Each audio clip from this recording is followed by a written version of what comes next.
This little boy was stunned to see a strange man's face right in front of him. Just a moment ago, he was still a powerful red dragon, but now he was reborn as a tiny human. The man saw the little boy crying and happily showed him off to his wife. "Honey, look, it seems our son really likes me." He couldn't let himself be insulted like this. If the man was seeking death, he would grant his wish.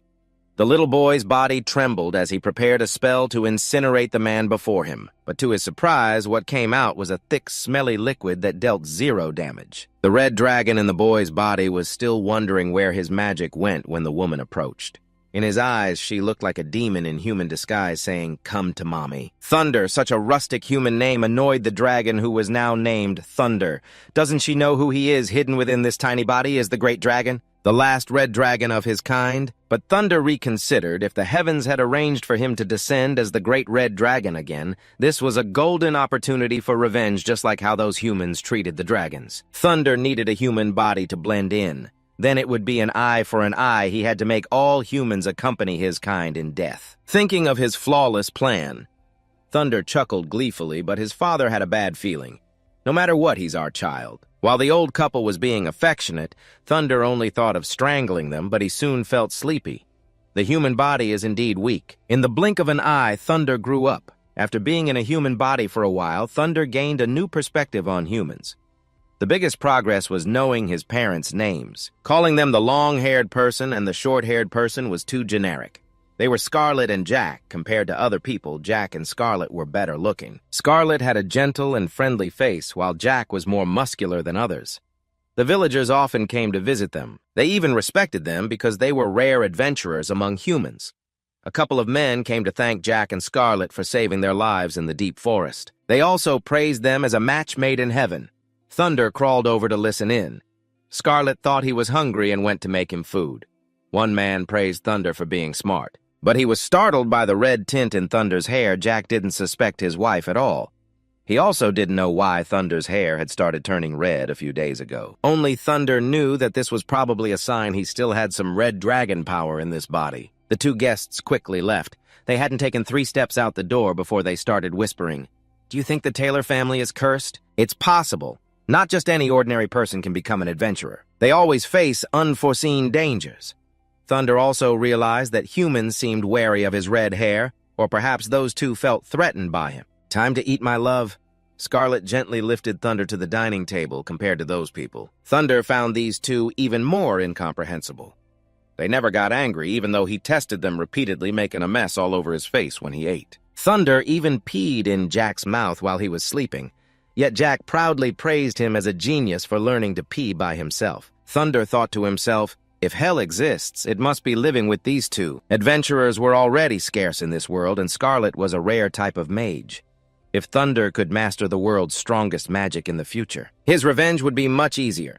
Every child at the age of 2 gets to take a magic aptitude test, and today was that day for Thunder. Scarlet would take Thunder for the test, while Jack stayed home. As the last reincarnated red dragon and the son of 2 adventurers, Thunder was sure he would pass this test with ease. Once he regained his magic, nothing could stop him from reaching the pinnacle of glory, or so he thought. After a long day, Thunder and his mother finally entered the town. It was a gathering point for a transit station, basically the town market. An old man was selling a pile of deep purple crystals. He fawned over customers but kicked and chased away a beggar. Having just left Jack and Scarlet's house for the first time, Thunder was surprised to see humans despising and mocking those weaker than themselves. Previously, Thunder believed it was his duty to protect the weak, so he tried his best, even though he ultimately failed. At night, they arrived at Roland Academy. The line of people stretched into the middle of the street. This crowd excited Thunder as the sound of crying children echoed around, especially the cry of a plain-faced girl named Alice. It's not fair. On what basis did she pass? Thunder chuckled softly, thinking what a silly girl. This world has always been unfair like that. Finally, it was Thunder's turn. Both he and Scarlet were nervous. An old man in a deep hood asked Scarlet to place Thunder's hands on the crystal ball. If he had magical talent, the ball would light up and the corresponding lights would reveal his elemental affinity. Thunder was extremely confident. You humans, open your eyes and witness the power of the great red dragon. There was nothing about magic he didn't know. Thunder heard Scarlet crying behind him. Is she crying because she's amazed by my innate talent? Thunder was startled. Why isn't the ball lighting up? The old man gave his condolences. I regret to inform you your child has no magical talent. Thunder found this absurd. In his past life, he was the world's greatest dragon. Scarlet also felt something was wrong. After all, she was a mage who had graduated from this academy. Thunder kept hitting the crystal ball. There must be something wrong with it. The old man took the ball back before Thunder broke it. Sorry, young man, I can't help you any further. Thunder spat out his pacifier, ready to fight the old man. Thunder lunged and grabbed the old man's beard, wanting to rip it off his face. Do you have any idea who I am? Why don't I have any magic? This old man must be lying. Thunder jumped on his head and rode him like a horse until the old man had to call the guards a legendary dragon reincarnated with no magic. This was the most ridiculous thing in his thousands of years of life. Could it be that because he had killed too many humans, the heavens were punishing him? No. If that were the case, the heavens wouldn't have let him be reborn. A thought suddenly flashed in his mind. This must be a trial given to him by the heavens. If he couldn't become a famous mage, then he would have to find another way to get revenge. That day at the dinner table, Thunder asked Jack, "Teach me how to fight." Jack's face lit up with pride, unable to believe his 2-year-old son wanted to learn swordsmanship. For Thunder, this was the only way to pursue his dream of revenge. Although Thunder always intended to get his revenge, things were not as easy as he imagined. 2 years had passed since he asked to learn swordsmanship. With Jack, but he had never won. However, today things were a little different. When Jack swung his arm back for this move, Thunder was all too familiar with it, having been hit by it many times before. According to his calculations, if he timed his turn right as the sword came down, he could attack Jack's flank. The moment had arrived. Thunder felt victory was within his grasp. But the sword suddenly appeared before him. The sound of a bonk on his head echoed with his inner thoughts. Why is this human body so out of sync with my brain? His clumsy hands always held him back. After some time, Thunder was lying in bed under Scarlet's care while Jack stood aside, laughing gleefully. How can you still laugh? Couldn't you have gone a little easier on him? He's only 4 years old. Faced with Scarlet's scolding, Jack explained with difficulty the night exam is in 1 year. If this keeps up, he won't pass. But Scarlet didn't need him to follow in their footsteps. Besides being an adventurer, there are many other noble jobs. Jack was very confident. He knew Thunder's problem was simply that he couldn't control his body yet. 1 year was enough time for him to improve, but Thunder himself was worried. In a year, he'd have to compete with other brats to enter the Knight Academy. Don't worry, I will definitely make it. Thunder wanted to say that as the successor of the Red Dragon, he couldn't be weak like a human. But of course, he wasn't stupid enough to say that. Thunder was confident his physical strength far surpassed his peers, but the problem was his control. No matter how much he practiced, Thunder's body was still clumsy. His limbs could move independently, but they couldn't coordinate with each other. Jack walked around looking for Thunder, guessing he was in the backyard practicing his swordsmanship. He gave Thunder a real sword. From now on, it will be yours. With your current strength, you can actually use a real sword for training. Thunder was extremely surprised, but Jack whispered that he had another gift in the granary, a magical wooden dummy. It was the latest model used by the Knight Academy for training. New recruits. Sure enough, Thunder didn't believe this wooden dummy was anything special. Jack gestured with his chin for him to try attacking it. As soon as Thunder charged, the wooden dummy activated to level 1. It easily blocked Thunder's attack with its shield. The wooden dummy even knocked Thunder's sword away in just 3 seconds. After that, the wooden dummy returned to its original stance as if nothing had happened. Jack chuckled. See, was I wrong? He guaranteed that if Thunder could defeat this level 1 magical wooden dummy, he could definitely get into the Knight Academy. Jack had to ask someone to bring this wooden dummy back for Thunder. Thunder's eyes lit up. This wooden dummy was like a ray of hope in his bleak sword practice. Given some time, Thunder was sure he would defeat it. Today, Thunder changed his practice spot for a change of scenery to see if he'd make any progress. After practicing for half a day, he lay on the ground frustrated. Damn it, my movements still can't keep up with this weak human body. At this rate, forget about revenge. I don't even know when I'll be able to defeat the wooden dummy. Why do you have to defeat the wooden dummy? A strange voice echoed in the quiet forest, startling Thunder. He immediately grabbed his sword and took a stance. Defensive, his face extremely wary. Who's there? Then suddenly Thunder's eyes widened. In front of him was a blonde-haired girl with an innocent face. She looked just like Little Red Riding Hood, and her voice was as gentle as her appearance.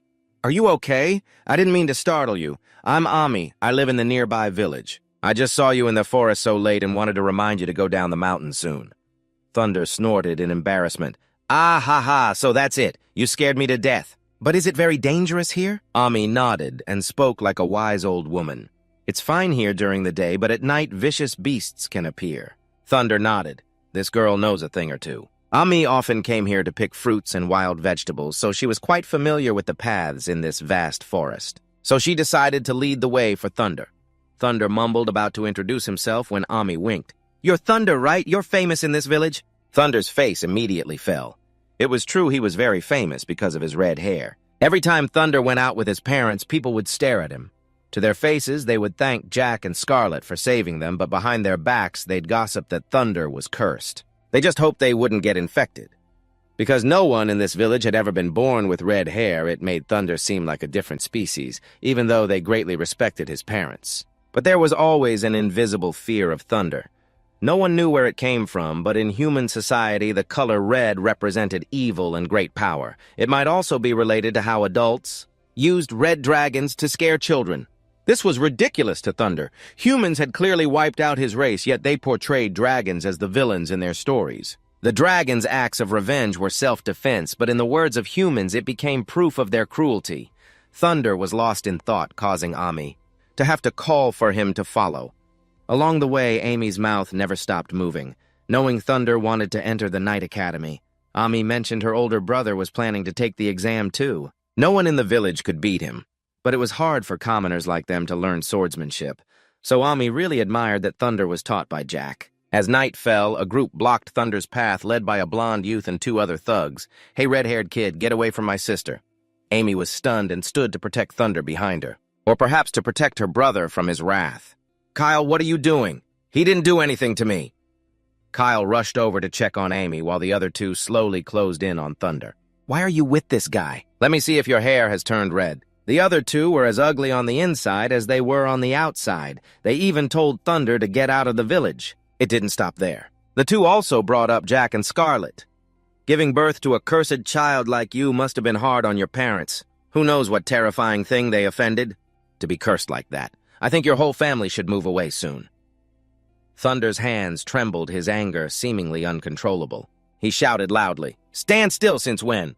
Had Thunder's fist appeared in front of the skinny guy, Kaiho immediately pushed him aside, but even he couldn't block Thunder's punch and was sent flying back. Seeing Kaiho take the hit for the skinny guy, Thunder warned him, "Don't get in my way. I only want to beat up the one who insulted my parents." Kyle shook his hand, which was smoking from Thunder's punch. "I know your parents are adventurers.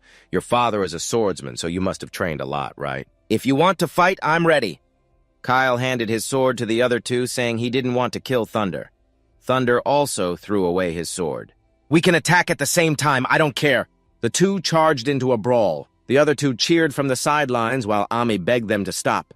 Thunder was beaten to a pulp and his coin purse flew into Kyle's hand. Kyle was disappointed with Thunder's skill since he was trained by Jack, a renowned swordsman, while Kyle's father was just an ordinary merchant. "I think you should give up your dreams of being a swordsman. Just do something you're actually good at." These words echoed in Thunder's head until he fell asleep on the grass.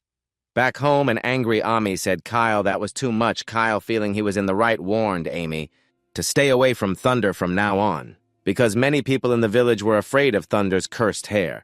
Their family was just ordinary people, unlike Jack and Scarlet. Ami couldn't argue back and angrily shouted, "I hate you," before punching Kyle on the head.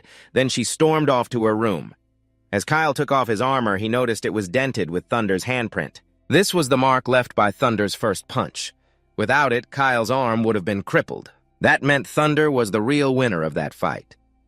It was late when Thunder got home. His mother was wondering why he was later than usual.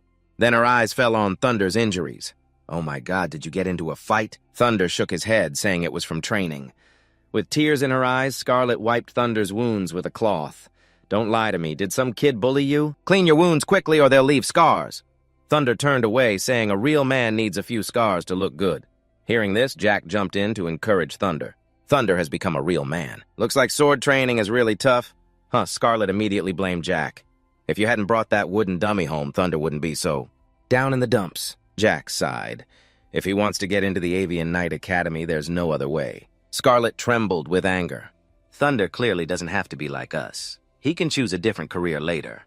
But Jack still believed that Thunder was a genius.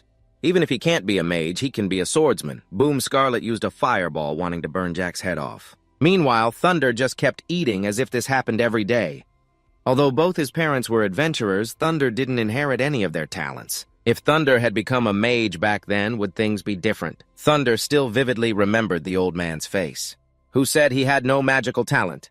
Afterwards, Thunder even jumped up and pulled off the old man's beard, until the day Thunder held his first sword. It was a gift from his father for his 4th birthday. Even if Thunder couldn't be a mage, he could be a swordsman like his father. Back then, Thunder still wanted revenge on humanity, but the 2 people in front of him were his exception, even if they were a bit childish sometimes. That night, Thunder went back to the granary and activated the level 1 wooden dummy. The wooden dummy only had a few moves, but Thunder had been beaten by them so much he was used to it. He could easily dodge them. Next, Thunder charged forward, attacking head-on, looking for an opening. This is it. As Thunder was about to deliver the final blow, he suddenly tripped on a small rock. His sword strike hit a house pillar instead. Even the wooden dummy was stunned. Thunder looked at the pillar nearly severed, and only 2 words came to mind. I'm screwed. It wasn't over. The wooden dummy finished Thunder off, making him jolt from the pain. Another failed day passed. The next morning, Thunder set out again and stopped his training. A familiar figure made Thunder stop. Ami looked left and right hesitantly. After seeing Thunder, her eyes widened and she gritted her teeth as if suppressing something. In the end, Ami still smiled and waved at Thunder. Thunder realized Ami was waiting for him. Ami hesitantly said, I'm sorry, Thunder, but he didn't hold it against her.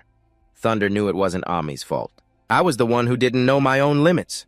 Hearing Thunder say that, Ami's eyes suddenly filled with tears. Thunder sighed. Humans are so troublesome. What's with all these complex emotions? He took an apple from Amy's basket, accepting her apology. Ami immediately stopped crying. Thunder couldn't understand the sensitivity of humans, their emotions changing in a matter of seconds. They're truly hard to please. That afternoon at Thunder's house, a troop of soldiers stopped in front of their home. A general seemed to have come to ask Jack and Scarlet for help.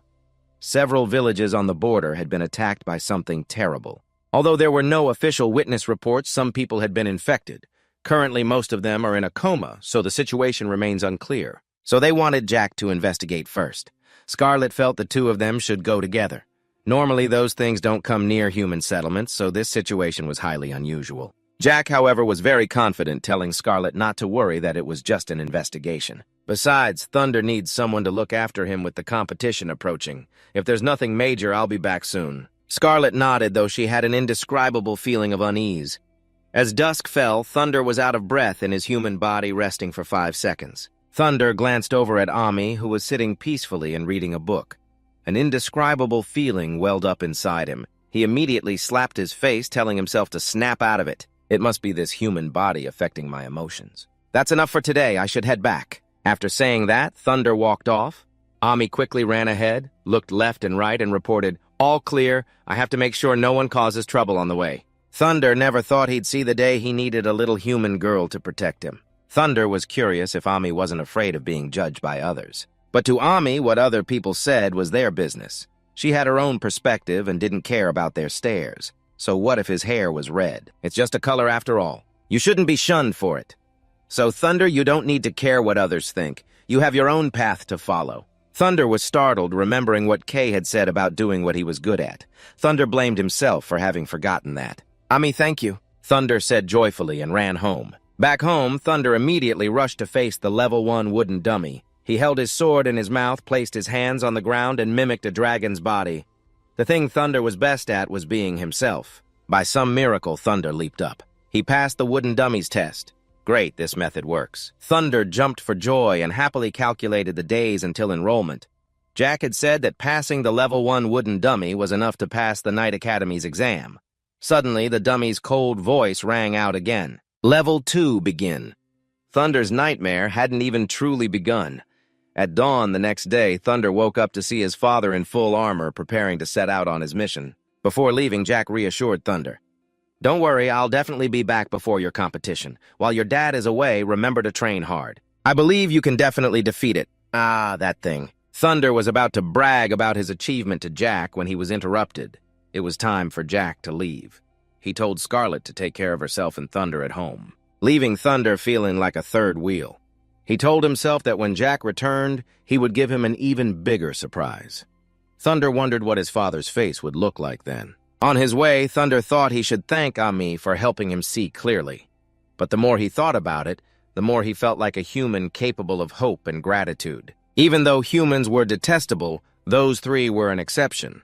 With his hands behind his head, Thunder decided that when he took his revenge, he would let those three live. Half the day went by, and Thunder felt a void not having seen Ami at all. Suddenly, Thunder was startled. Why was he waiting for Ami to arrive? Without Ami, there's no one to bother his training.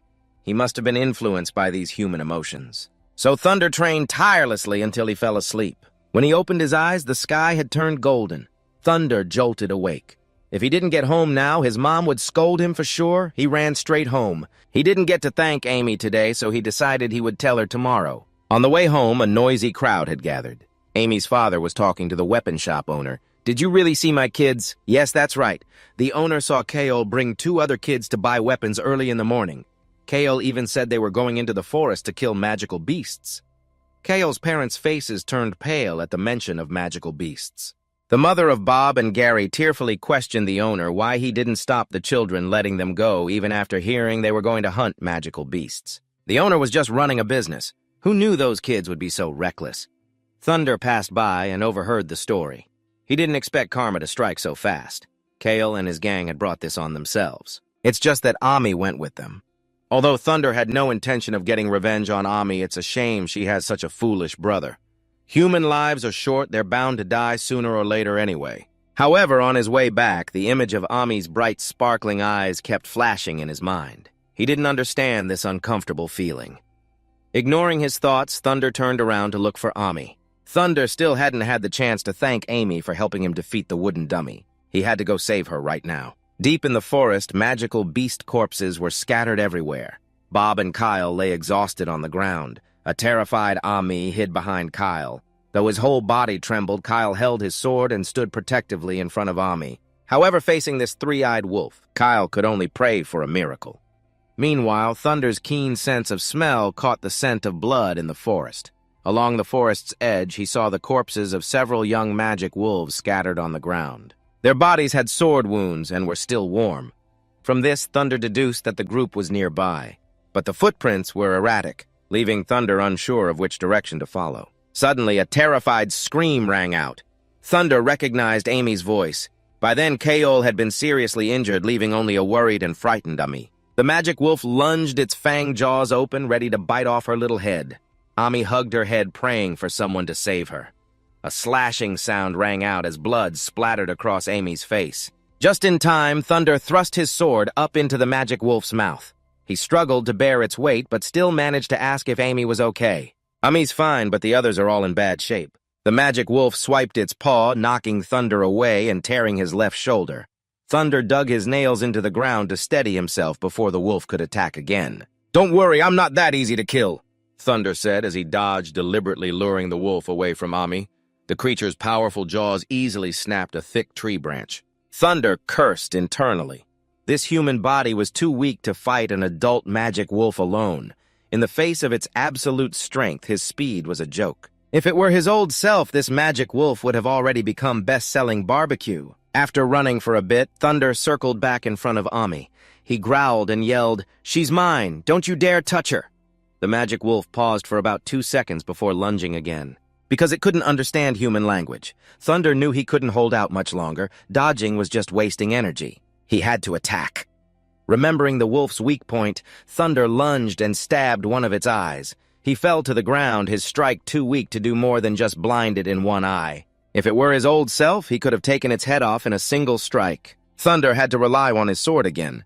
When the wolf lunged, he saw an opening and severed one of its legs. The massive beast crashed to the ground, the impact sending Ami and Kyle flying. Thunder wanted to rush to catch Ami, but the wolf retaliated with a punch to his gut. Thunder put the sword in his mouth. "Forcing me to use all 4 limbs means your time is up." Thunder lunged, using the power of his jaw to slice the wolf in 2 with a single bite. The beast collapsed, and Thunder fell beside it, breathing heavily. Seeing Ami was safe, he heaved a sigh of relief. Suddenly, a light flashed above Thunder's head, putting him on alert.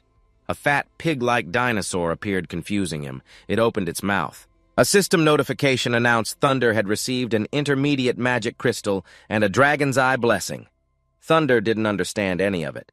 He didn't care about this golden pig right now. The more important thing was to get everyone out of here. Otherwise, they would attract more magical beasts.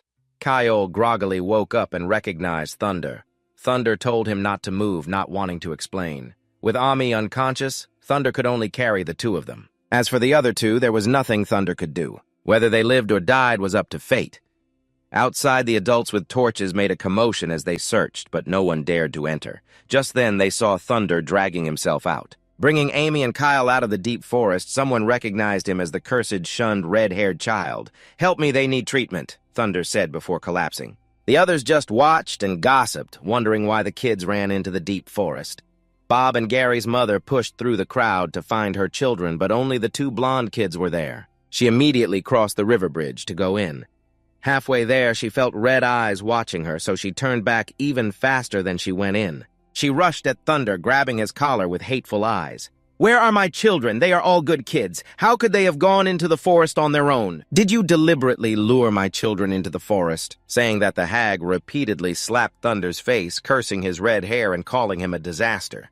The others chimed in, making up a story that Thunder had led the children into the forest. Otherwise, how could he be the only one who could bring them out? The adults rushed in, surrounding Thunder and demanding he return their children. That old woman relentlessly beat Thunder. "Why did you only save Amy and Kyle? Where are my sons, Bob and Gary?" Thunder just laughed. "Those two are in the forest. If you are so brave, go find them. They are just children. Did you leave them there to die?" At her words, Thunder found it laughable. Had they forgotten that he was also just a child? The hag kept muttering that Thunder was an unforgivable monster, while none of the other adults dared to enter the forest to save the children. Thunder had guessed correctly. Because of his red hair, they did not see him as human and called him a monster. Compared to wild beasts, these people were more vicious. They were the real monsters. Suddenly, she grabbed a torch from someone, her face filled with resentment, and rushed at Thunder. "Die, you red-haired monster!" Thunder smiled, accepting his death, though unwillingly. But this death was easier than the last. Suddenly, Kyle jumped out to block the blow for Thunder.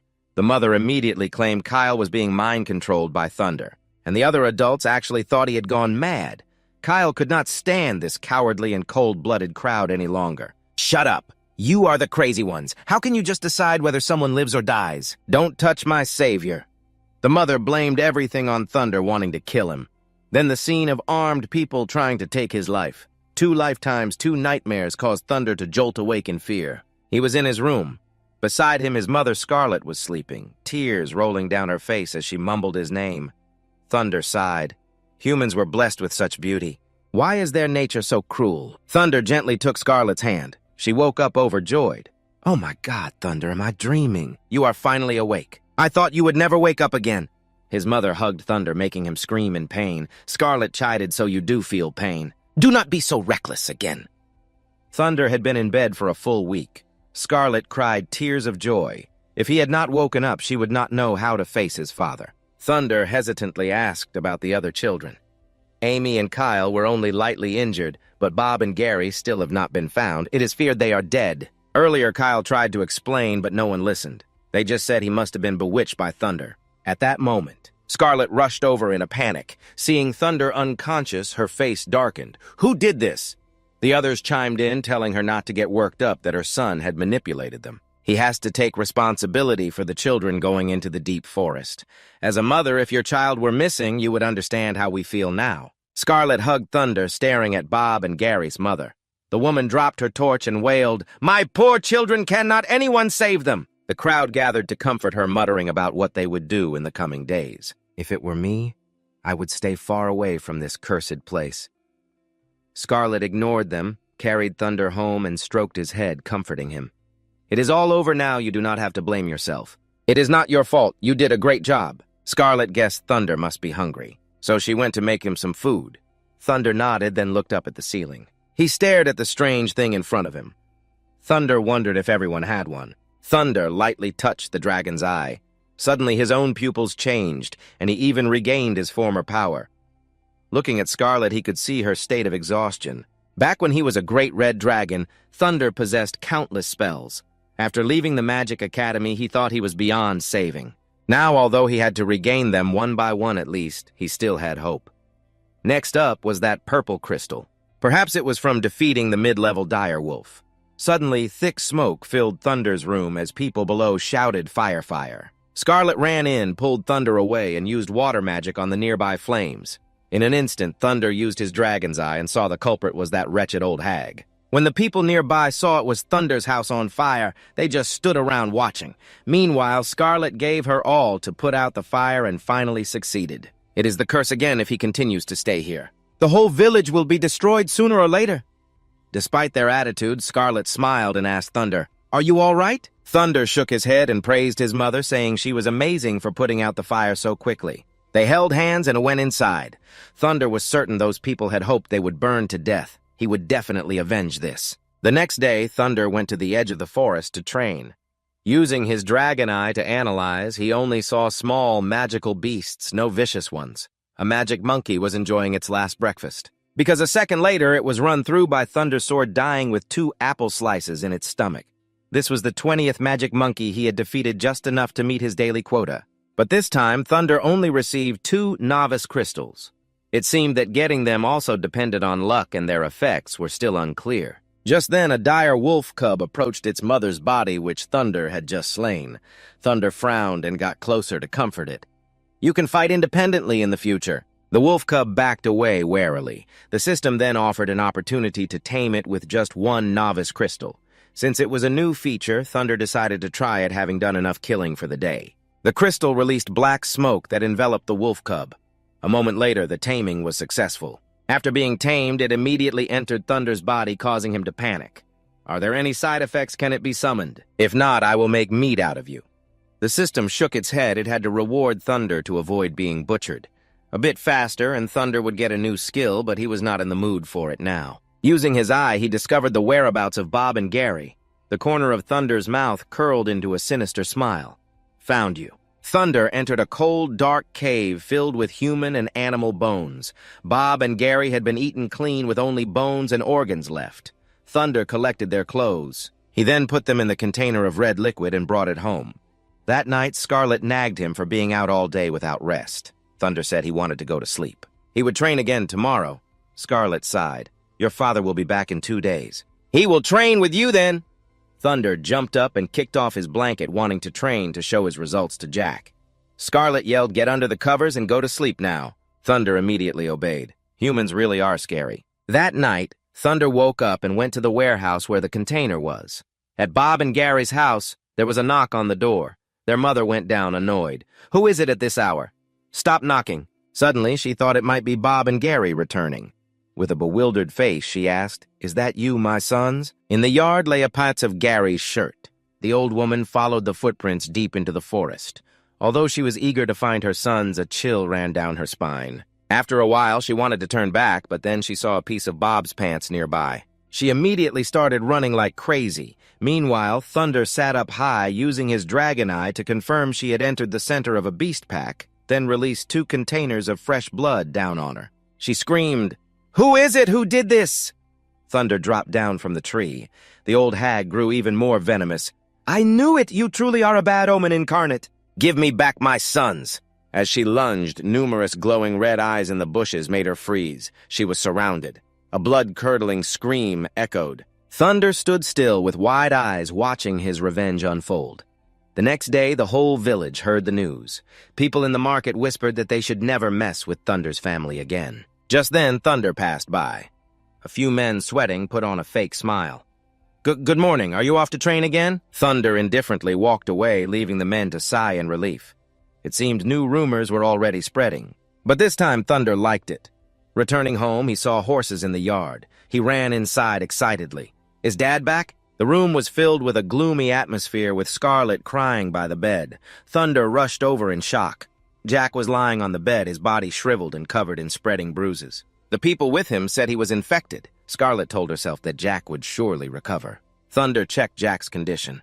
He had never seen anything like this before, not even as a red dragon. Suddenly, Jack opened his mouth and whispered, "The darkness will kill everyone. The darkness. The darkness." According to them, Jack was attacked by a shadow beast while protecting a citizen and contracted the shadow plague. Thunder had never seen anything like it. When on Earth did it appear? What happened to this world after he died? After the soldiers left, Thunder was lost in thought. Perhaps his high-level magic could help Jack. It could dispel all dark magic and curses. But he didn't know how to get it back. If he relied on killing evil beasts for rewards, he would have to kill higher-level ones, but he was too weak now. Thunder asked Scarlet if he would become stronger by joining the Night Academy. Realizing Thunder's intentions, Scarlet felt a pang of sadness, but still managed to smile. Of course, that's where your father studied. You will become as strong as him. Thunder immediately declared he would get in to find a cure for Jack. Scarlet hugged him tightly, feeling somewhat comforted by him. You definitely can. I believe in you.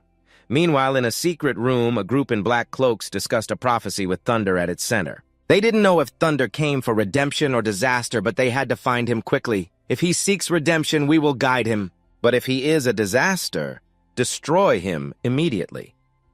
A few days later, the streets were lavishly decorated as people eagerly lined up to welcome someone. A procession of carriages led by knights appeared with fireworks going off wherever they went. The cheers were deafening. They're here! The handsome blonde knight with an idol-like aura captured the hearts of all the young girls. Their reputation is well-deserved. The exam is only once a year, so this is our only chance to see them. After arriving at the academy, the leader planted his sword and began his introduction. I am Knight Winford of Pharos Academy. Beside me are the familiar knights Denbert and Bernardo. Today we will test all the 5-year-old boys applying to the academy. Among the 5-year-olds, Thunder kept his face covered to avoid trouble.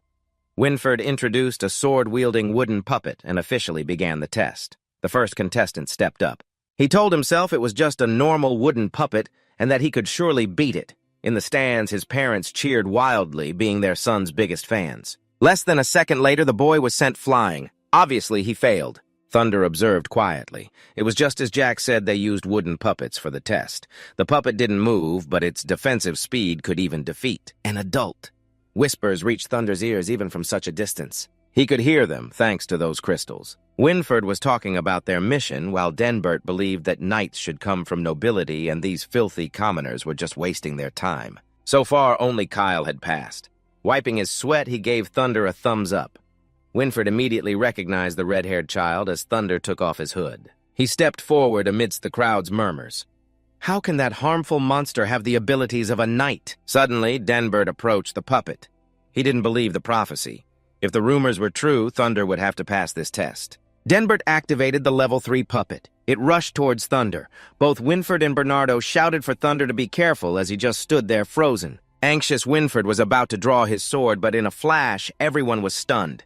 The entire audience held its breath as the puppet's head fell to the ground, defeated by Thunder with just a wooden sword. Bernardo immediately announced that Thunder passed. Thunder calmly walked off, earning Kyle's admiration and his mother's pride. Before leaving, he went to say goodbye to Jack. He knew Jack probably couldn't hear him, but still told him not to worry, promising to find a cure. Scarlet gave Thunder a necklace. It was their family's heirloom. She hoped it would protect him and bring him luck. Thunder nodded and left. He told Scarlet not to worry, saying he was a grown-up now. Scarlet sobbed, watching her little boy leave with a heavy burden on his shoulders. At the edge of the forest, Winford was waiting. Get in, your friend is already waiting inside. Thunder got into the carriage. He looked awkward when he saw Kyle. It really was him. Along the way, Kyle tried to break the awkward silence. Seeing Thunder turn, Kyle lowered his head and spoke softly. About that time, when I hit you and said those awful things? I'm sorry I was a fool. Thunder didn't hold it against him. After all, Kyle was only 5. Besides, he had saved him before. Kyle mumbled, you say that as if you're not 5 years old, too. Thunder changed the subject by asking where Ami was. It turned out she had already left for Roland Academy today. Thunder had no idea Ami was a gifted magic user, let alone that she was joining Roland Academy. The carriage stopped. At some point, a thick fog had enveloped the forest outside. Winford called out into the distance. Who's there? This is the Pharos Academy Nightly Order. Identify yourself. A girl emerged from the fog, saying she was Anne Woodward, an adventurer from the Wuzong Guild. After a few steps, she collapsed. Our party was attacked by shadow beasts. Bernardo was alarmed.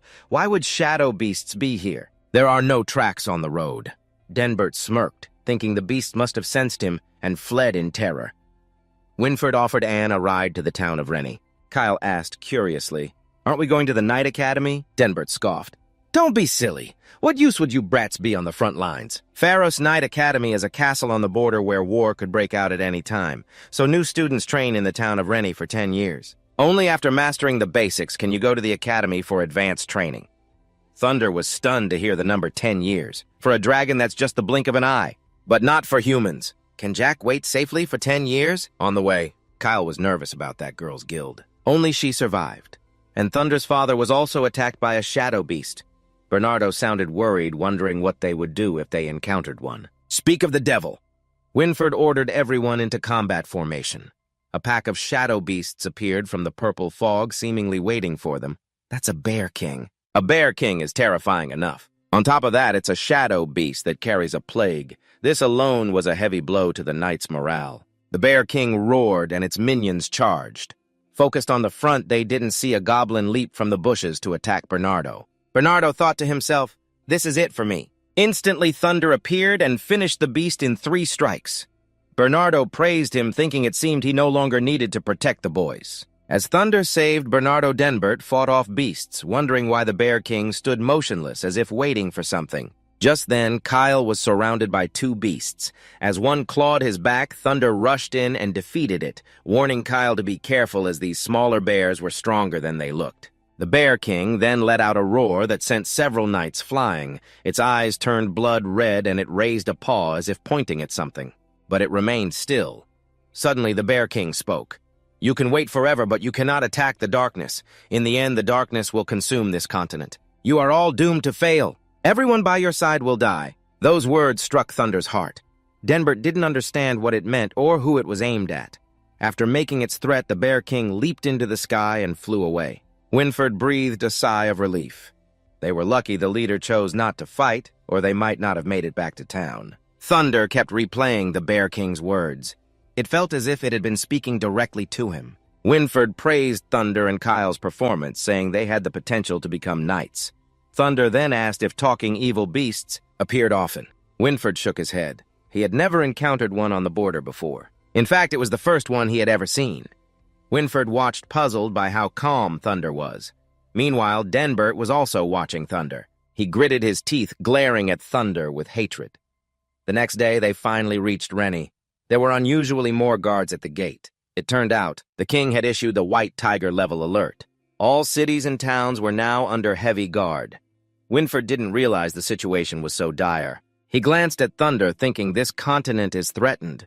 Could this boy truly be humanity's redeemer? Meanwhile, Thunder gazed at the huge fortress ahead. The path he was walking was only just beginning. He hoped his father could wait for the day he returned. 15 years later, Rennie Town had taken on a new look. Beneath a clear blue sky, a solemn church appeared. Inside, a class was in session and a female lecturer was passionately teaching at the board. "Most knights don't know how to use magic, but they possess a different kind of power. Can anyone tell me what that power is?" A hand shot up boldly. The lecturer called on Kyle. Hearing his name, Kyle stood up, looked at his own hand, and confidently answered, "It's aura. By training with aura, you can enhance your physical functions, sharpen your senses, and even temporarily break human limitations." The female lecturer was very pleased with the answer. She praised, "Very good. It seems you've all prepared well." She moved on to the next question. "So who can tell me why you have to wait until you're 15? To start training with your aura?" The teacher suddenly called a name, Thunder, but Thunder had already slipped away. Kyle lowered his head, breaking into a cold sweat and thinking, "Oh no, where did Thunder go this time?" Then Kyle quickly stood up and made an excuse for Thunder. He went to the restroom, ma'am." The teacher turned away helplessly. "All right, then." She called on another student. "Slavia, why don't you give it a try?" Seeing he'd gotten away with it, Kyle, sitting a row away, finally dared to breathe a sigh of relief. Slavia stood up and answered, "Because aura training puts a tremendous strain on the body. A 15-year-old's internal organs are just mature enough that starting to train won't cause any harm." "Very good, Slavia," the lecturer praised cheerfully, though her eyes were staring at Thunder's empty seat. The lecturer's voice continued to echo in the classroom. "Class, as we've just discussed, all of you are about to begin your training. I hope you remember everything you've learned here. It will probably be helpful when you apply it in the real world." Meanwhile, in a lush green forest, a small wolf faced a giant wild beast. Suddenly, a voice from behind shouted, "Go Nova!" Nova immediately pounced on the wild boar. Despite its small size, its speed was incredible. Nova leaped high, its 3 eyes opened wide, and it unleashed a flurry of scratches on the large beast. Under the attack, the giant creature tumbled down. Nova's master happily tapped a screen as a system voice chimed repeatedly, received a low-grade demonic beast crystal. Accept. Below the notification, the words accept and decline appeared. The young man let out a small cry. In his hand was a small, sparkling object. Low-grade demonic beast crystal, all energy absorbed. Once done, the red-haired youth lovingly scratched Nova's chin. "You did a great job, little guy," he praised. The young man then stood up, a faint purple aura emanating from him. He mumbled, "That's enough for today. If I'm any later, someone's going to lose their mind." Under the warm sun, a group of knights approached the red-haired youth. The lead knight spoke. "So this is what you call an unexpected incident, huh? I was wondering who the first person I'd see upon returning would be." Winford looked at the young man. Though his words were scolding, his eyes held a hint of admiration. "You're quite the brat. Even with such tight security, you still managed to sneak out." Hearing the voice, the young man turned his head, revealing his face completely. It was Thunder. As old acquaintances reunited, the two began to chat happily. "It's been 15 years. You've grown a lot." Winford gripped the horse's reins as Thunder walked beside him. Thunder raised a hand and said, "And you look exactly the same. 15 years and not a single new wrinkle." "I can't even guess your age anymore." Winford suddenly burst out laughing. "That's a secret. Your tutor told me you've been sneaking out to hunt demonic beasts a lot lately." Seeing Thunder cheerfully teasing him, Winford guessed, "Looks like you had a good haul today." Thunder walked ahead and proudly proclaimed, "That's right. If the White Tiger martial law hadn't been relaxed recently, it would have been much harder for me to sneak out." Thunder clasped his hands behind his head and closed his eyes. "But compared to sitting in class, I much prefer being out here." Hearing this, Winford kindly reminded him, "You should consider yourself lucky you didn't stray too far. If the outer guards had caught you, they wouldn't have been so lenient." Suddenly, Winford's expression grew serious. He said hesitantly, "By the way, Thunder, I stopped by your house before coming here." Hearing Winford mention his family, Thunder suddenly stopped in his tracks. Seeing this, Winford came over and placed a hand on his shoulder, reassuring him. "Your father's condition hasn't gotten any worse. Your mother is taking great care of him. She asked me to tell you not to worry." Thunder tried to hold back his emotions. He turned his head, his eyes full of gratitude. "Thank you." Then Thunder lowered his head slightly, trying to hide the worry in his eyes. Thunder thought to himself, "For 15 years through rain or shine, I have trained diligently." That's right.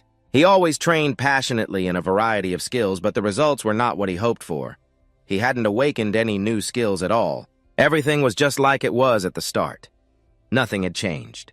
From behind, Winford gently put an arm around Thunder's shoulders and looked ahead enthusiastically. "Let's go. Let's head back to town. Pull yourself together. Tomorrow we leave for the Farath Apartments Academy." The two walked side by side. Winford said cheerfully, "I've been waiting for this day for a long time. Waiting to go and pick up the other kids." Thunder quietly agreed. The scene shifts back to Rennie Town, where rolling green mountains give way to tall buildings. In a wide hallway, someone was loudly arguing with a guard. "What do you mean you don't know?" The guard replied, "The White Tiger martial law has been relaxed. We had no reason to stop him.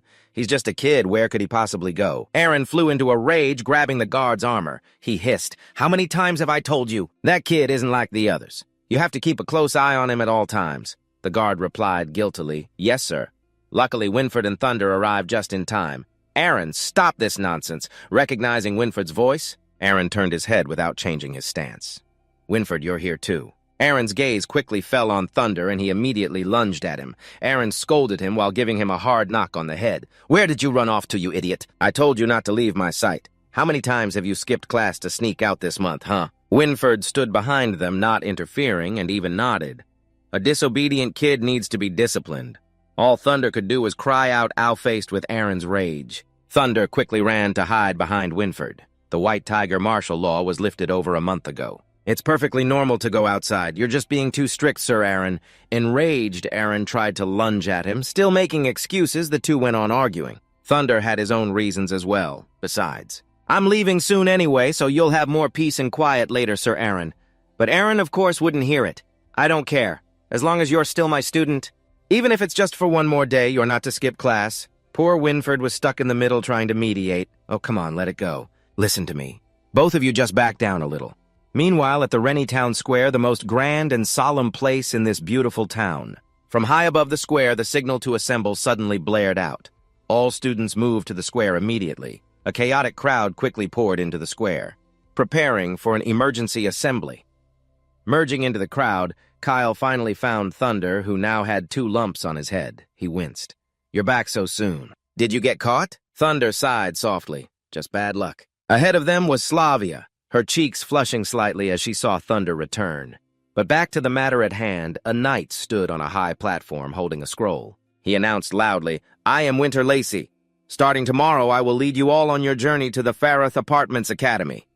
As he spoke, Winter's expression turned serious. He said authoritatively, "The journey will take about 7 days. If you don't want any unfortunate incidents to occur, you must follow my commands for the entire trip. Is that understood?" As he finished speaking, the students' voices echoed across the square. Understood backstage, a knight asked Lord Winford, "Has the route for this trip been decided yet?" He already had a plan and answered swiftly, "We'll take the swamp route." The knight's face showed clear astonishment. He asked in a panic, "The swamp, isn't that a bit too much for these children?" But Winford remained calm. He crossed his arms, a look of anticipation in his eyes. If they want to become knights, they have to face trials, don't they? As he spoke, Winford's gaze swept across the faces of the students. "Besides, we have Ian, the one everyone's been talking about. Wow, which class is he from? So impressive." Then Winford looked over at the twin brothers, Lazy and Joyous, his voice still even. This challenge has caught Winford's attention. Next was Kyozi's excited face. Winford slowly said, "It's not just them who came here." Winford didn't continue. His gaze focused on Thunder and his friends. Time passed quickly until the next morning. In the town of Rennie, at the city gate, carriages were already lined up. Inside a carriage, Thunder was taking the chance to doze off a line of drool running from his mouth. In the same carriage with Thunder were a few other students. Kyo was discussing with a few others, saying, "Hey guys, why don't we just use a transporter? Can't we just use a transporter to get directly to the other side?" Another person chimed in, "That's right, doing it that way would clearly save a whole lot of travel time." Someone sitting in the middle spoke up scornfully, "You bunch of idiots. Of course Farrow Apartments Academy doesn't have a transporter." Hearing this, Kyo retorted, "Didn't we say we're supposed to be on par with Johnson Academy? Johnson Academy has one. Are you telling me we can't afford one?" Just then, from the back of the carriage came a girl's laugh. She spoke up, "It seems none of you were paying attention in class."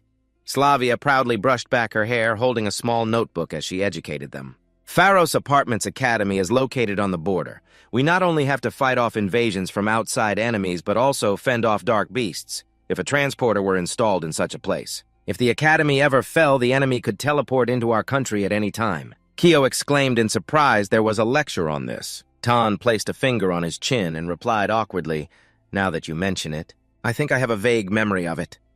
Slavia discreetly glanced at Thunder, then shyly looked away. Kyle thought to himself, confused, "I think she just looked this way. Or am I just imagining things?" The daylight gradually gave way to the colors of dusk. The group had reached the desolate area near Witter Castle and quickly found a clearing. Then he spoke with authority, "Get out of the carriages and set up camp."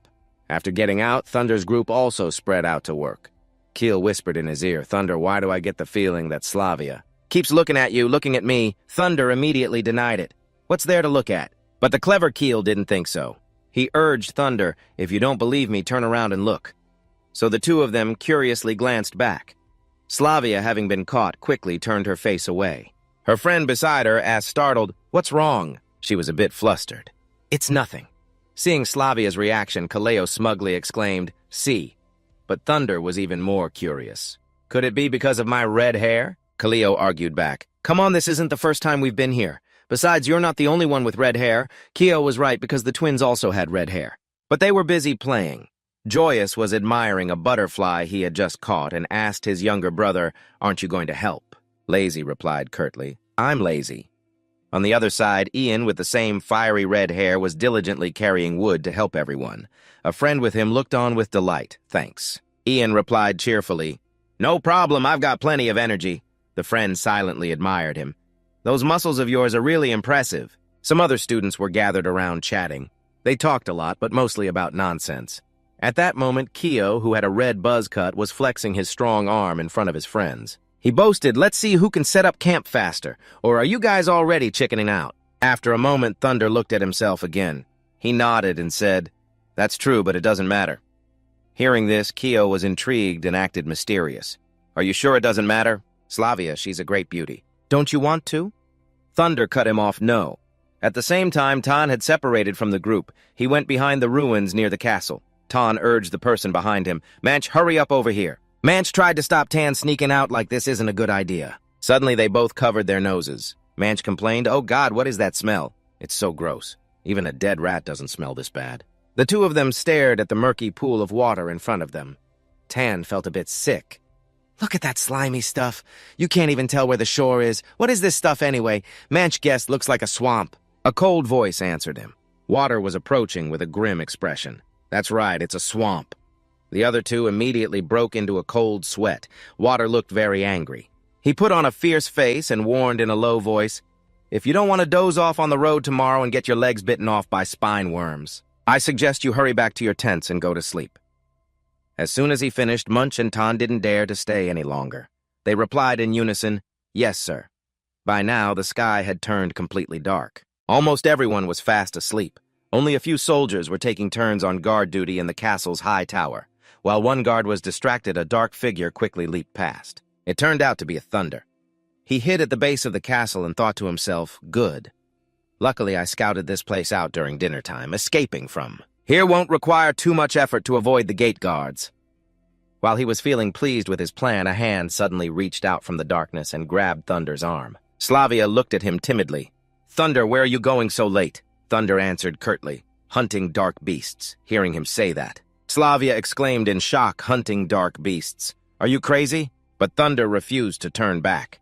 Slavia continued to persuade him, this isn't the area near Rennie Town anymore. What if you run into an intermediate-level dark beast? Even the knights won't be able to save you in time.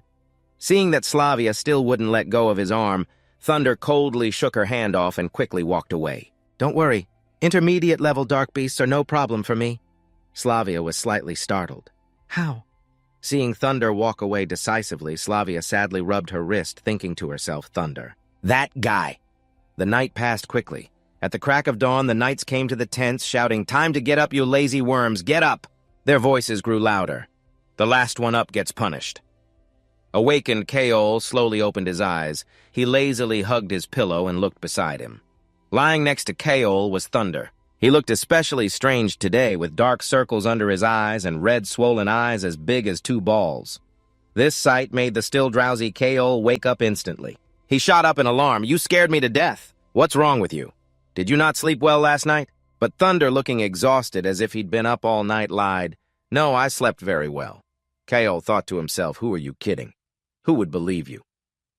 Then Kyle quickly moved on from the topic. He got dressed and went outside. Before leaving, Kyle reminded him get up quickly. I don't want to be punished in front of so many people, but Thunder just lay there. He happily looked at the system screen. This is great. At this rate, my primary crystals will be full before we reach Pharaoh Apartments Academy. Thunder glanced at his and Nova's experience bars. He thought with satisfaction next. I might even be able to collect intermediate crystals. After breakfast, the Academy's convoy continued on its way. They followed a large, fairly flat dirt road. Suddenly, Winford, who was leading the group, reined in his horse. The horse neighed and came to a halt. Winford looked back at Witter, who received his signal and nodded in response. Then the entire convoy slowly moved forward while the soldiers had their horses fall back to provide cover. The carriages slowly entered a rugged area. The terrain here was treacherous and difficult to navigate. No matter how much the carriage shook, Thunder slept soundly. Kyle, on the other hand, was a little anxious. It seems a bit too quiet outside. This didn't feel right to Kyle. The horse, which had been walking normally, suddenly reared up in pain. The loud noise woke the soundly sleeping Thunder. He opened his eyes wide with vigilance. Opposite Thunder's spot outside the window, a grotesque spine worm poked its head in above Tan. Luckily, Kai had already drawn his sword. He decisively sliced the spine worm in 2, but Kai knew the danger wasn't over. He quickly got into a fighting stance and shouted, Spine worms, prepare to fight. Just as Kai had predicted, another spine worm charged into the carriage. Serena was so scared she shut her eyes tightly. Fortunately, Kai jumped in front of her to protect her. Careful. The spine worm was chopped into pieces and lay scattered on the carriage floor. Serena trembled.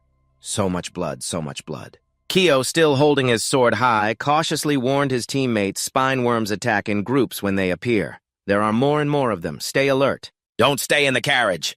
Tan, holding his weapon, quickly replied, Got it. Let's wipe them out. Then Kaol was the first to jump out of the carriage. He continued to command everyone. Groups of 3 back-to-back. Don't leave any openings in your defense. Move to open ground to deal with them. Following Kaol's command, the students jumped out of the carriages one by one. Kyo, who was last, was the most excited. Charge! Let's see who can kill more worms. Only Thunder remained standing still. A moment later, he slowly pulled back the carriage curtain. Thunder activated his dragon eye model while thinking, aren't they getting a little too carried away? Outside, a fierce battle is raging. Screams mix with the clash of weapons. Be careful. There are too many of them. I've already killed 32. Calmly, Thunder scanned the area with his dragon eyes. They're all low-level evil beasts. Nothing to worry about. Suddenly, Thunder felt a chill run down his spine. He cautiously looked to the side. Thunder's gaze fell upon several figures on the ridge above. He quickly realized they were the 6 knights who had left the convoy. So that's what this is about. With that thought, Thunder decisively turned and climbed back into the vehicle. Tan looked at him confused. Hey, where are you going? Don't break the formation. Thunder calmly covered his mouth with his hand, yawning as he explained languidly, they're all low-level beasts. You don't need my help. Besides, you have just enough people, don't you? With that, Thunder slipped into the vehicle, flopped onto the floor, and called out, I'm going to sleep. Meanwhile, the knights were observing from the mountaintop. Winter watched in disappointment. Looks like he'll only be getting a red belt. Another knight added. He's probably just scared. A knight on the left suddenly shouted, Look over here, this kid's performance isn't bad. He's decisive and his strikes are accurate. The knight's gazes all focused on Kaol. He's performing quite well. His movements aren't too wide, showing he's conscious of self-preservation and conserving energy. Dante praised with satisfaction, not bad at all. He should probably get a white belt. Winford quickly spotted another potential talent. And that other kid, while she rarely initiates an attack, her damage output is high. Her sword stance is also textbook perfect. The one he's referring to is Slavia. She has her back to Serena, creating a defensive and offensive posture amidst the surrounding spiderworms. Slavia's gaze was unusually calm. She swung her sword powerfully, slicing the spiderworms to pieces. Winford, observing from above, was quite pleased. She strikes the moment she finds an opening, and she acts with caution. She's a thoughtful child.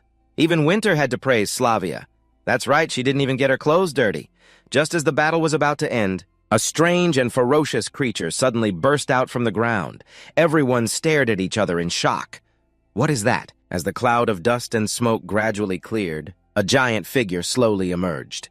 Seeing it, the group who had been fighting fiercely suddenly trembled and backed away. Those spike worms. They're gathering together into a giant mass, so terrifying. Oh my God. Then the spike worm bared its sharp fangs. It lunged towards a male student who was so scared his legs gave out. Even his cry for help was fragmented. Help me!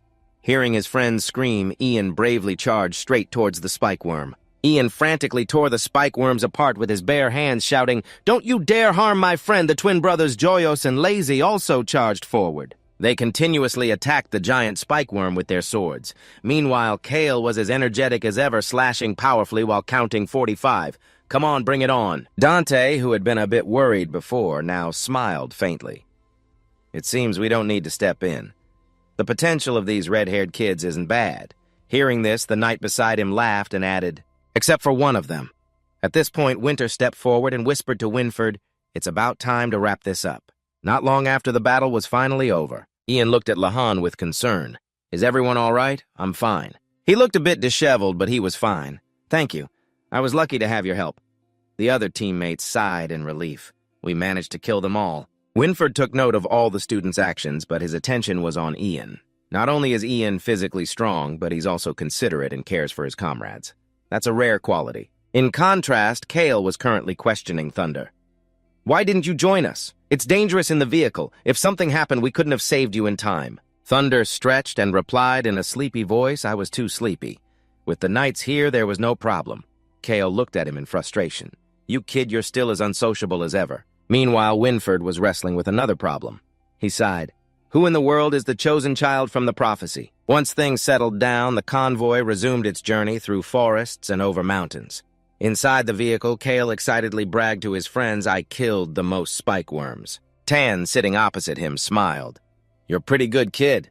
Flattered by the praise, Kaol became even more boastful. See, evil beasts are nothing special. Tan chimed in as well. I feel like we'll become knights in no time. As he spoke, Tan glanced smugly at a classmate being bandaged by Serena. Serena asked, focused, Does it hurt? The friend winced and replied, "It doesn't hurt." But Tan continued his boasting. "If we're lucky, we might even get a white belt." Hearing Tan mention it, Kale was a little surprised. "A white belt, what's that?" Seeing his reaction, Tan put on a mysterious act. "You don't know." Then Tan raised his hand and explained in a loud voice, "Even though they're all knights, they are still divided by rank. See? The people escorting us are all attendants. The white belt is the highest rank." The group then peeked out the window as Tan lowered his voice. "They all have white belts, which means they were certified in all the necessary knightly skills during the exam." He also told the group about other types of knight belts. There are also blue and black belts, each representing different abilities. Suddenly, Tan glanced towards the back, his scornful gaze fixed on Thunder. His voice held a hint of insinuation. "And the lowest rank for a knight is the red belt. Only those who perform poorly in the exam receive that one." Tan then continued to list the perks for each belt color. Those who get a white belt receive special dedicated training. Besides private instruction, they also get a bonus. Unlike the white belt, receiving the red belt is quite miserable. Those with the red belt aren't so lucky. Although they also receive training, no one supervises them. They'll mostly be assigned heavy labor. After they're done, they're dismissed for the day. Most of the time, they work on a whim. To put it bluntly, they've been abandoned by the academy. Hearing this, Thunder felt as if he'd been struck by lightning. He silently made a mental note. "Able to work on a whim, you say? Doesn't that mean I'll have more time to hunt evil beasts? If that's the case, I might be able to get high-grade crystals and new abilities very quickly." At that moment, an idea sparked in Thunder's mind. He clenched his fists, making a silent resolve. "This is great. I have to find a way to get the red belt." After an unknown amount of time, the convoy finally reached its destination. The vehicle stopped before a large gate. "Get out." "We're here." The massive castle before them left all the students in awe. As Thunder stepped out of the vehicle, he was met with a clamor of sounds. "Isn't this a bit over the top? This gate has to be 50. No, at least 100 stories high." Even Thunder couldn't help but feel overwhelmed. He cheered inwardly. This is the Pharaoh Apartments Academy. What Thunder saw was an immense academy decorated in a classical style with white as the dominant color. Tan was no exception, his eyes wide with astonishment. "Oh my God, I'd heard stories, but I never imagined the academy would be this grand." Beside him, Munch was also staring in a daze. The entire academy is equipped with crystal orbs. Purple ones! This made Tan even more impressed. The whole academy is like a city, and everyone in it is a knight. The academy's energy is supplied by crystals, supplied by magic. They don't even need fire for lighting. It's so luxurious. Amidst the chaotic crowd at the gate, perhaps only Kale remained somewhat calm. He simply remarked that it was completely different from the village he grew up in. Seeing everyone gawking, Winter reminded them, "Hurry and follow me. Stop looking left and right." "If you get lost, it's not my problem. You'll have plenty of time to explore later," Kale shouted in response. Understood. Winter expertly led the students to see some important areas. "This is the armory." The guards saw him and greeted him politely, "Lord Winter." "Hello." Afterwards, the group moved on to the library. Winter introduced, "This is the library, so no idle chatter. Be quiet." A few young girls whispered as Winter walked by. "Look, it's Lord Winter. He's so handsome." Whispering, Tan asked in confusion, pointing to a person behind them. Even the person in charge of the library is a knight. The person he mentioned was sitting at the librarian's desk, cheerfully greeting a visitor. "Welcome, please come again." Seeing this, Winter simply replied, "Of course. All students must stay for 2 years of volunteer service after graduation. Whether they leave or stay after that is their personal choice." Finally, the group was... Winter led them to a giant stone monument. His voice was mysterious. "Before we head to the dorms, this is the last stop on our tour." Seeing the surroundings, the group started to whisper among themselves. Ian looked at the stone tablets arranged in neat rows on either side and guessed, "This is a cemetery." Hearing Ian say this, Thunder also seemed to feel a slight chill run down his spine. Not keeping them waiting, Winter explained in a loud voice, "This is the burial ground for the knights who died in service to King Arun." Water's voice suddenly became harsh. With a stern expression, he said to all the students, "Bringing you here is to remind you that the war has not ended for a single moment. You must always engrave your mission in your hearts and always be mindful of protecting the nation." Every word from Water seemed to awaken the passion within the students. The group immediately shouted, "For our country we sacrifice, for our people we serve." Only Thunder was different. He grimly looked at all of them. Seriously. Thunder's entire body began to tremble uncontrollably. He lowered his head as if trying to suppress his emotions. In his mind, an image of the stone statues surrounding the giant stele appeared. Thunder's eyes became bloodshot. Using the bodies of our dragonkind to create armor and weapons. Just then, Slavia at the front boldly raised her hand to ask a question. "Excuse me, who is this statue of—" To answer her, Water looked at the statues and replied, "These are the founders of Pharos Apartments Academy, the legendary dragon engineers." Thunder tried to act normal and asked, "What is a dragon engineer?" But Water didn't answer. He turned away abruptly, his tone impatient. "You'll find out when you all study the Academy's history. Now everyone follow me." Realizing he was being ignored, Thunder's dragon eyes lit up. He was annoyed. How dare he ignore me? Suddenly, Thunder noticed something. He furrowed his brows and stared intently at the ground. As the group was about to leave, Kyle noticed Thunder had fallen behind and thought, "What's wrong with Thunder?" And he urged Thunder, "We have to go." But Thunder paid no attention, his eyes still glued to that spot. How can this be? It turned out that when his dragon eyes activated, Thunder had discovered a hollow space right beneath his feet. He wondered, what is in that secret room under the cemetery? In that room, a yellow speck of light flickered. Thunder exclaimed in amazement, "A life form." A while later, the group was being assigned to their dorms. Kyle smiled happily, wondering who he would be rooming with. "I hope I get a good roommate." Amidst the chaotic chatter, Thunder was still distracted by his doubts. It's strange how can something be alive in a cemetery. Besides, its shape was bizarre, even if it was a demonic beast. Kyle suddenly stopped walking. He pouted and looked back. "Thunder, are you even listening to me?" Thunder was startled and replied, "Sorry, I was lost in thought. You were saying a roommate." Soon the two arrived at their room. Kyle looked at the nameplate on the door. "Great, it looks like we're in the same room. Let me see who else is with us." Just then, a girl's shocked voice from nearby caught their attention. "This has to be a lie, right?" In front of them was Slavia, looking as if she had just witnessed something terrible. Thunder exclaimed in surprise. Slavia Kyle, however, smiled brightly and waved his hand to console her. "What's so strange about it? I heard this Knight Academy has always preached equality with no gender segregation. Look on the bright side, at least we're all pretty friendly." But his words only made her angrier. Slavia threw her bag right in Kyle's face. "Shut up, I'm not rooming with boys." Then she stormed off, fuming, "I have to change dorms." The noise caused a few curious students to peek out. Munch wondered what's going on. Seeing Kyle get hit, Ian exclaimed, "Looks like there's big trouble." Thunder, standing aside, casually explained, "It's nothing. The young lady is just throwing a fit." The four then formally introduced themselves. "Hey everyone, we're in this room too. I'm Kyle and this is Thunder," Munch said cheerfully. "I'm Munch, hello everyone." Beside him, Ian politely replied, "I'm Ian." Thunder paid special attention to Ian, his gaze scanning the top of his head. "Ian, he has red hair too." Kyle turned back to the nameplate and exclaimed, "Looks like we have even more roommates." Thunder read and mumbled, "Tan and Mary Ironwood. I feel like I've heard that name somewhere." A moment later, Slavia returned by herself. Seeing her, the group stared with wide eyes. Then Slavia picked up her bag and quickly went into the room. Before entering, she warned them coldly, "I need to change. I'm warning you, none of you are to come inside." The door slammed shut in front of the four guys. Kyle said, as if he knew it all along, "I told you so. The Knight Academy wouldn't change her dorm." Just then, Tan's voice rang out. "Hey, why are you guys just standing out here?" Kyle looked at him happily. "Tan, we were waiting for you." Hearing this, Tan was confused. "Waiting for me? What for?" Then Kyle pointed at the door, his voice mysterious. "We just found a big snake in there. We were just discussing who should go and catch it." Without a hint of doubt, Tan believed him. He gripped his weapon tightly and strode forward. Snake. Ridiculous. How can future knights be afraid of a snake? Let me show you all how it's done. As the group watched eagerly, Tan strode confidently into the room.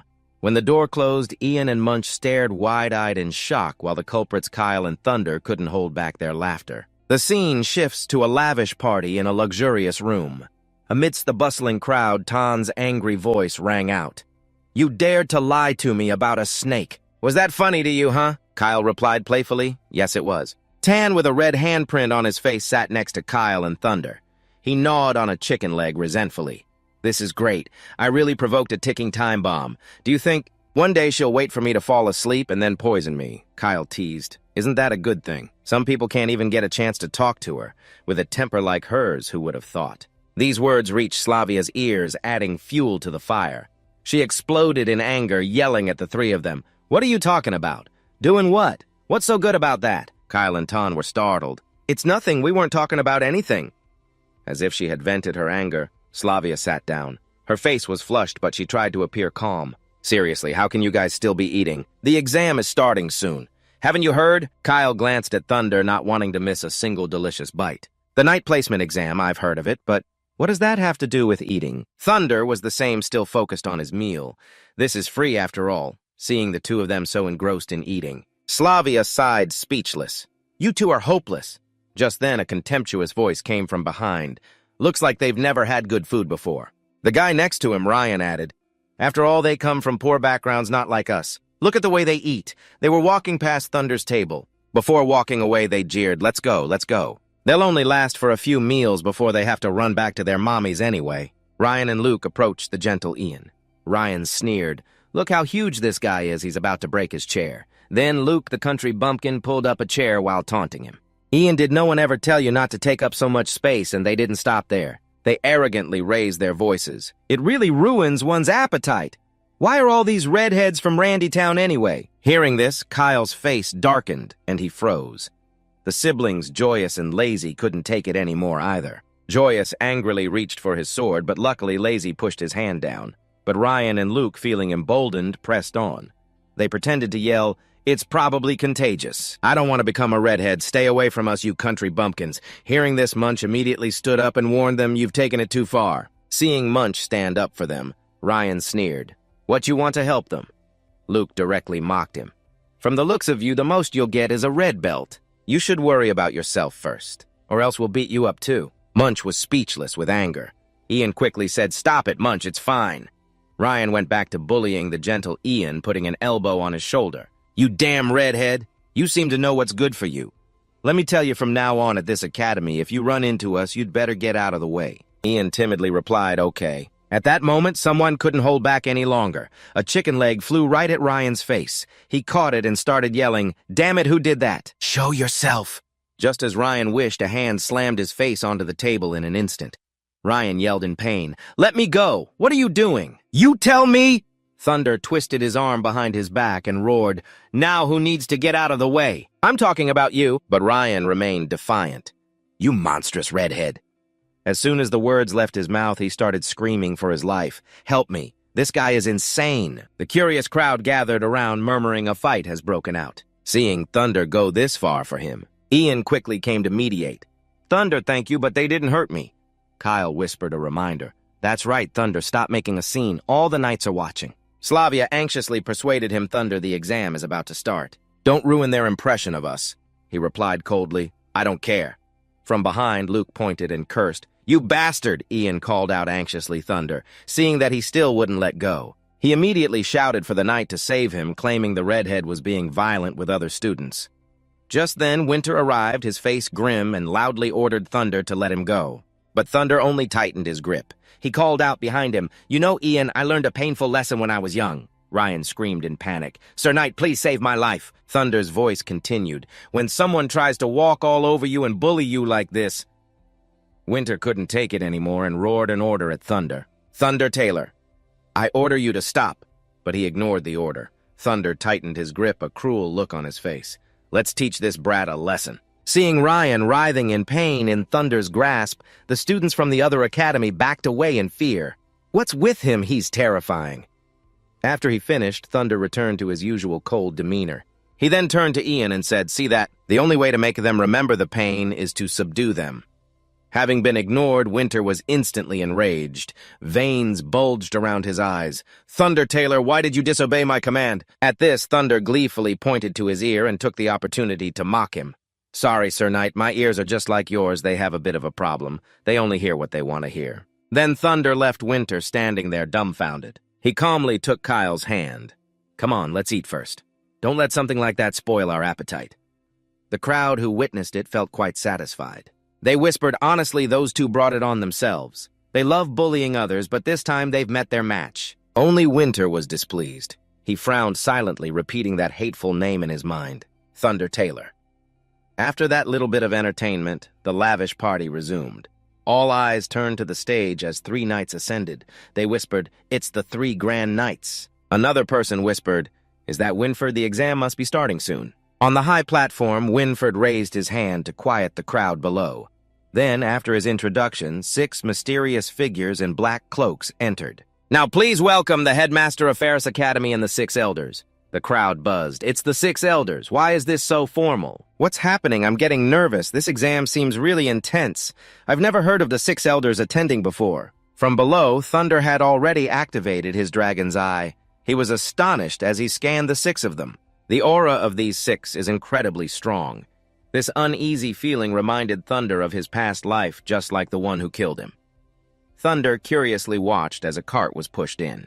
It was piled high with belts. "Today, witnessed by the 6 elders, we will conduct the assessment for the new night class. Based on your results, we will award belts of different colors." At this moment, Winford gravely announced to the students, "Some of you may have heard that poor results mean you will receive the ominous red belt, the mark of a failure." Seeing the fear in the students' eyes, Winford offered some subtle encouragement. "But what I want to tell you all today is this. Even if you receive the red belt, you can one day stand where I am now." The students' eyes immediately lit up.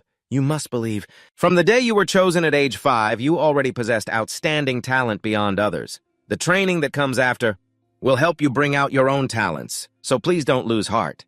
Seeing this, Thunder sighed softly, his eyes showing both admiration and a hint of anticipation. This guy is pretty good at boosting morale. I wonder what his expression will be when I get the red belt. Winford, having done his part, turned to Winter. "Winter, the rest is up to you." He nodded. "Don't worry." Then Winter glanced at Thunder, his eyes bloodshot. He enunciated each word clearly. "I will carry out my duties as the Academy requires. All students will undergo a 15-round assessment testing various knightly abilities. The first is Jewel Strength, moving a large boulder. Next is the Blazing Inferno, where students must endure flames. After that is the Invisibility Test, which assesses students' stealth skills. There are also 2 more rounds, Keen Eyes and Will of Truth, to test the students' willpower and observation skills. The first round, Jewel Strength, was held in a large circular arena. Its most prominent feature was the crystals. They were exquisitely carved on the ceiling. In the middle of the arena, Winter explained the rules. The rules are simple. You just have to push this boulder with all your might. When the boulder reaches the designated spot, the test is complete. Then he held up a gauntlet set with 2 power crystals. Winter continued. You each have 2 chances. If you fail on the first attempt, then for your second attempt you may use the magic gauntlet. It will give you extra strength to help you succeed. However, there is a small catch. Naturally, using the magic gauntlet will affect your evaluation score, so consider your choice carefully. Kyle whispered to Thunder. Looks pretty easy, he agreed.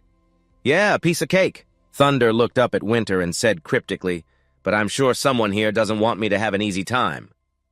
Meanwhile, Winter was still announcing the rules. Before the assessment officially begins, I have one more announcement. Kyle looked at Thunder confused. What's going on? Just then, Winter's words answered Kyle's question. As the examiner for this round, I forbid Thunder Taylor from participating. Thunder calmly crossed his arms. See, Kyle was stunned. What? Slavia immediately spoke up. That's not fair. Why isn't Thunder allowed to take the test? Winter spread his arms and said sternly to the contestants, Fair, I want to remind all you future knights that whether it's on the battlefield or here at the academy, obeying a superior's command is your absolute duty. If you have an issue, you can take it up with my superior. As for me, I follow my superior's orders unconditionally. Hearing this, Kyle and Slavia fell silent. It seemed they had understood the situation. Then Winter called the first contestant. First student, step up. Yes, sir, the student replied. Kyle looked at Thunder with worry. This is not good. It looks like he's targeting you, Thunder. Slavia beside them was equally anxious. You should report him to a superior. He can't treat you this way. But Thunder paid it no mind. He casually put his hands behind his head and started walking off. It's fine, this is exactly what I wanted. You guys just go ahead and focus on the test. I'll join you all for the next round. Winter's blatant move actually made Thunder happy. He thought perfect. This way I can make sure I get the red belt. Slavia watched Thunder walk away, her voice full of unexpressed feelings. Thunder. Soon it was Kyle's group's turn. Kyle quickly pushed the boulder. Assessment pass. Slavia was a bit weaker and had to use the gauntlet to pass. As for Ian, with his monstrous strength, he simply lifted the boulder. The shocked examiner stuttered, A assessment, pass. After his test, Kyle wiped sweat from his brow and walked over to Thunder. It all went well. Thunder looked at him cheerfully. Congrats.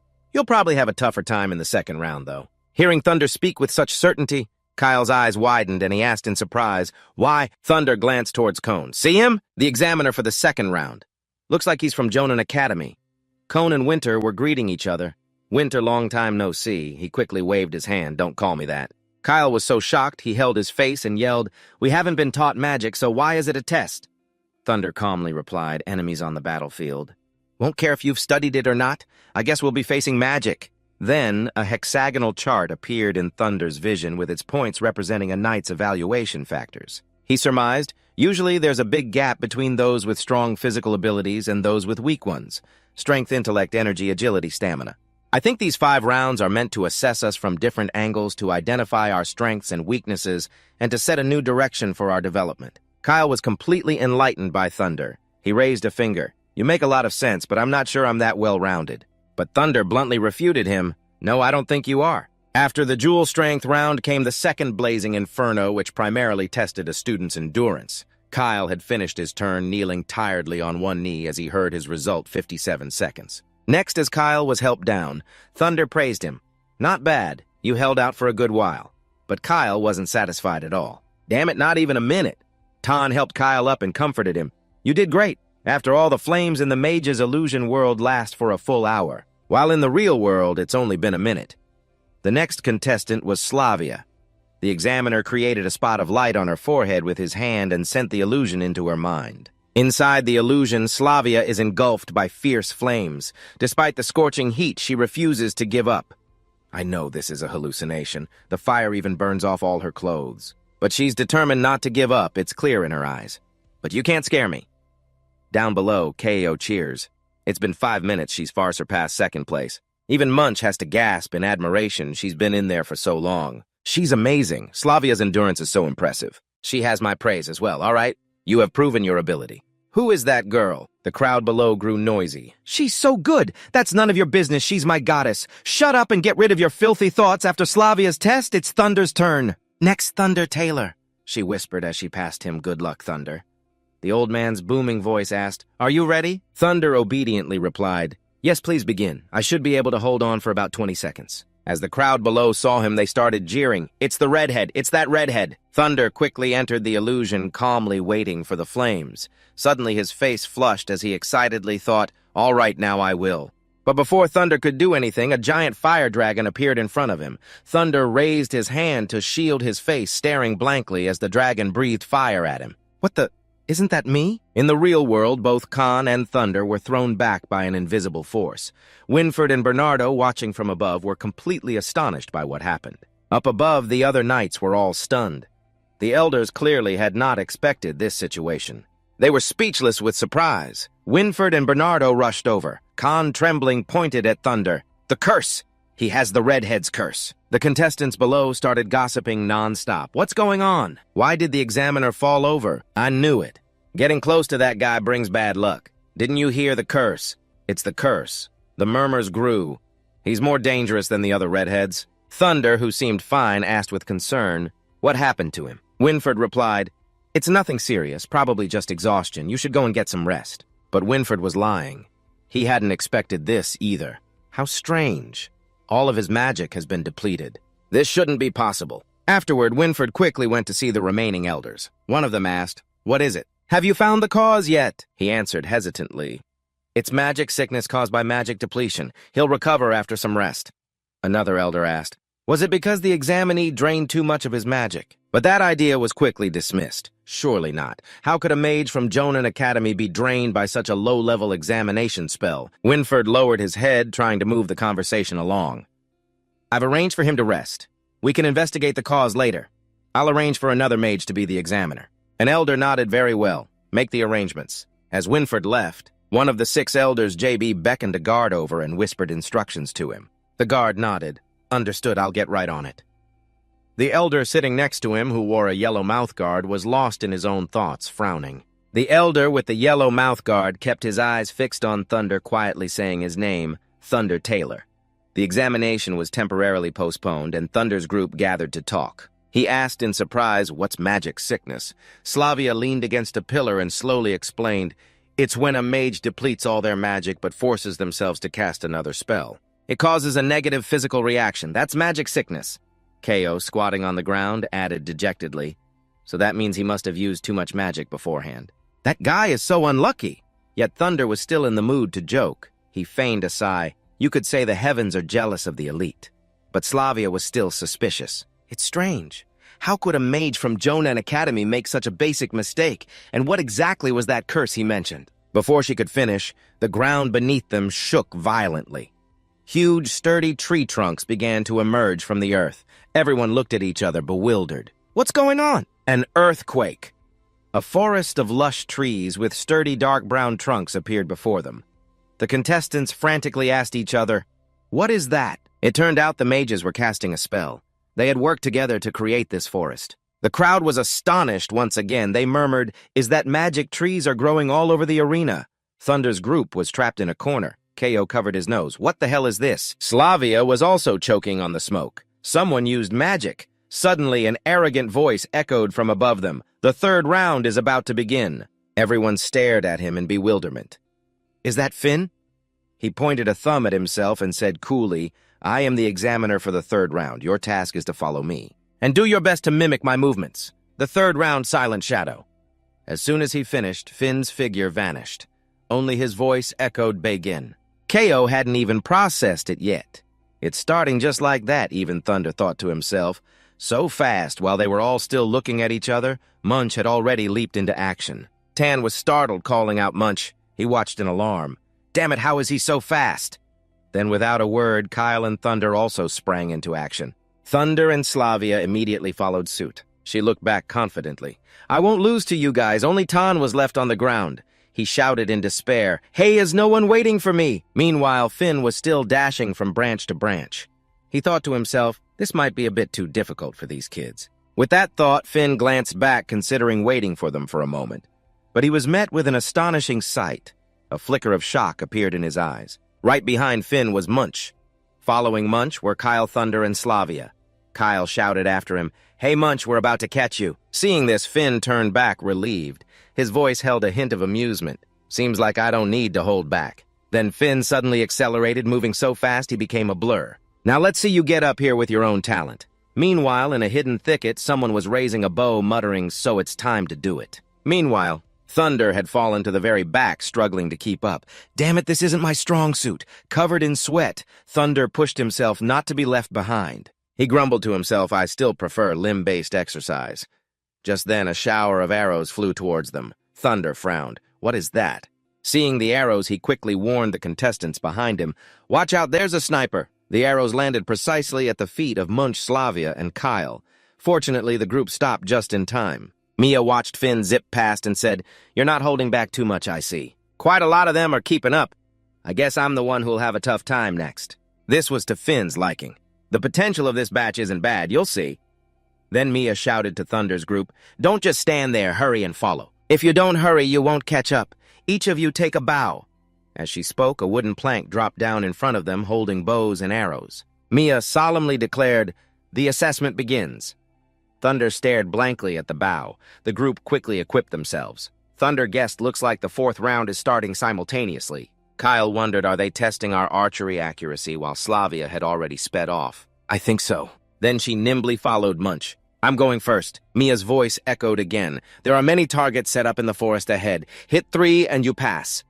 Then Mia knocked an arrow, watching them with excitement. "Of course you'll have to deal with my interference." The fourth round, the precise eye, officially begins. The person trailing at the very back was Thunder, and he was a bit unhappy. Even though all I need is a red sash, he thought. I don't like being last at all. With that, Thunder immediately activated his dragon's eye, resolving to show off a little. Just then, an arrow glowing with a faint blue aura flew straight towards him. Seeing it, Thunder broke out in a cold sweat, stunned. He then decisively pushed Kaio, yelling, "Move!" Kaio turned around and shouted, "Thunder!" He gritted his teeth helplessly, watching the arrow tear through the air towards him. "I can't avoid this." Just as Thunder thought it was the end. From out of nowhere, another arrow flew out and deflected it. The two sharp arrows lodged themselves deep into two nearby trees, leaving deep gashes. Thunder stared at the cut on the tree, confused. "Is this level of destructive power necessary for an assessment?" Ko sighed in relief. That was dangerous. Just as Thunder was lost in thought, a voice suddenly called out. "Is everyone okay?" Seeing Mary, Kyle quickly replied, "I'm okay." "Thanks, that was a perfect shot." Mary humbly replied, "Don't mention it. If I wasn't nearby, I'm not sure I could have hit them." But they weren't allowed to talk for long. Another volley of arrows flew towards them. Thunder shouted, "Watch out, more are coming!" Then, Thunder and Kyle quickly jumped back to dodge the arrows. Something's not right. Thunder thought, his face suddenly changing. That last arrow was imbued with Kai. It's completely different from the examiner's arrows. Someone is trying to kill us. But after a moment of thought, Thunder came to a different conclusion. Or maybe they're targeting me. At that thought, he immediately raised his guard. Thunder knocked an arrow. At the same time, Mia from afar also noticed something was amiss. She cautiously turned around. Thunder's bow was now ready. He gritted his teeth, holding his stance, then decisively aimed in one direction. He shouted, "Over there!" Just as Thunder drew his bow, a crack suddenly appeared. Before their astonished eyes, the upper part of the bow snapped. Thunder's face went blank. Luckily, Mia arrived in time. She chased in that direction while firing a warning shot. The arrow lodged itself in the tree trunk right at the person's feet. The shadowy attacker immediately fled. When Mia arrived, the only thing there was her arrow. Mia was stunned. She thought to herself, so fast. They dodged my attack.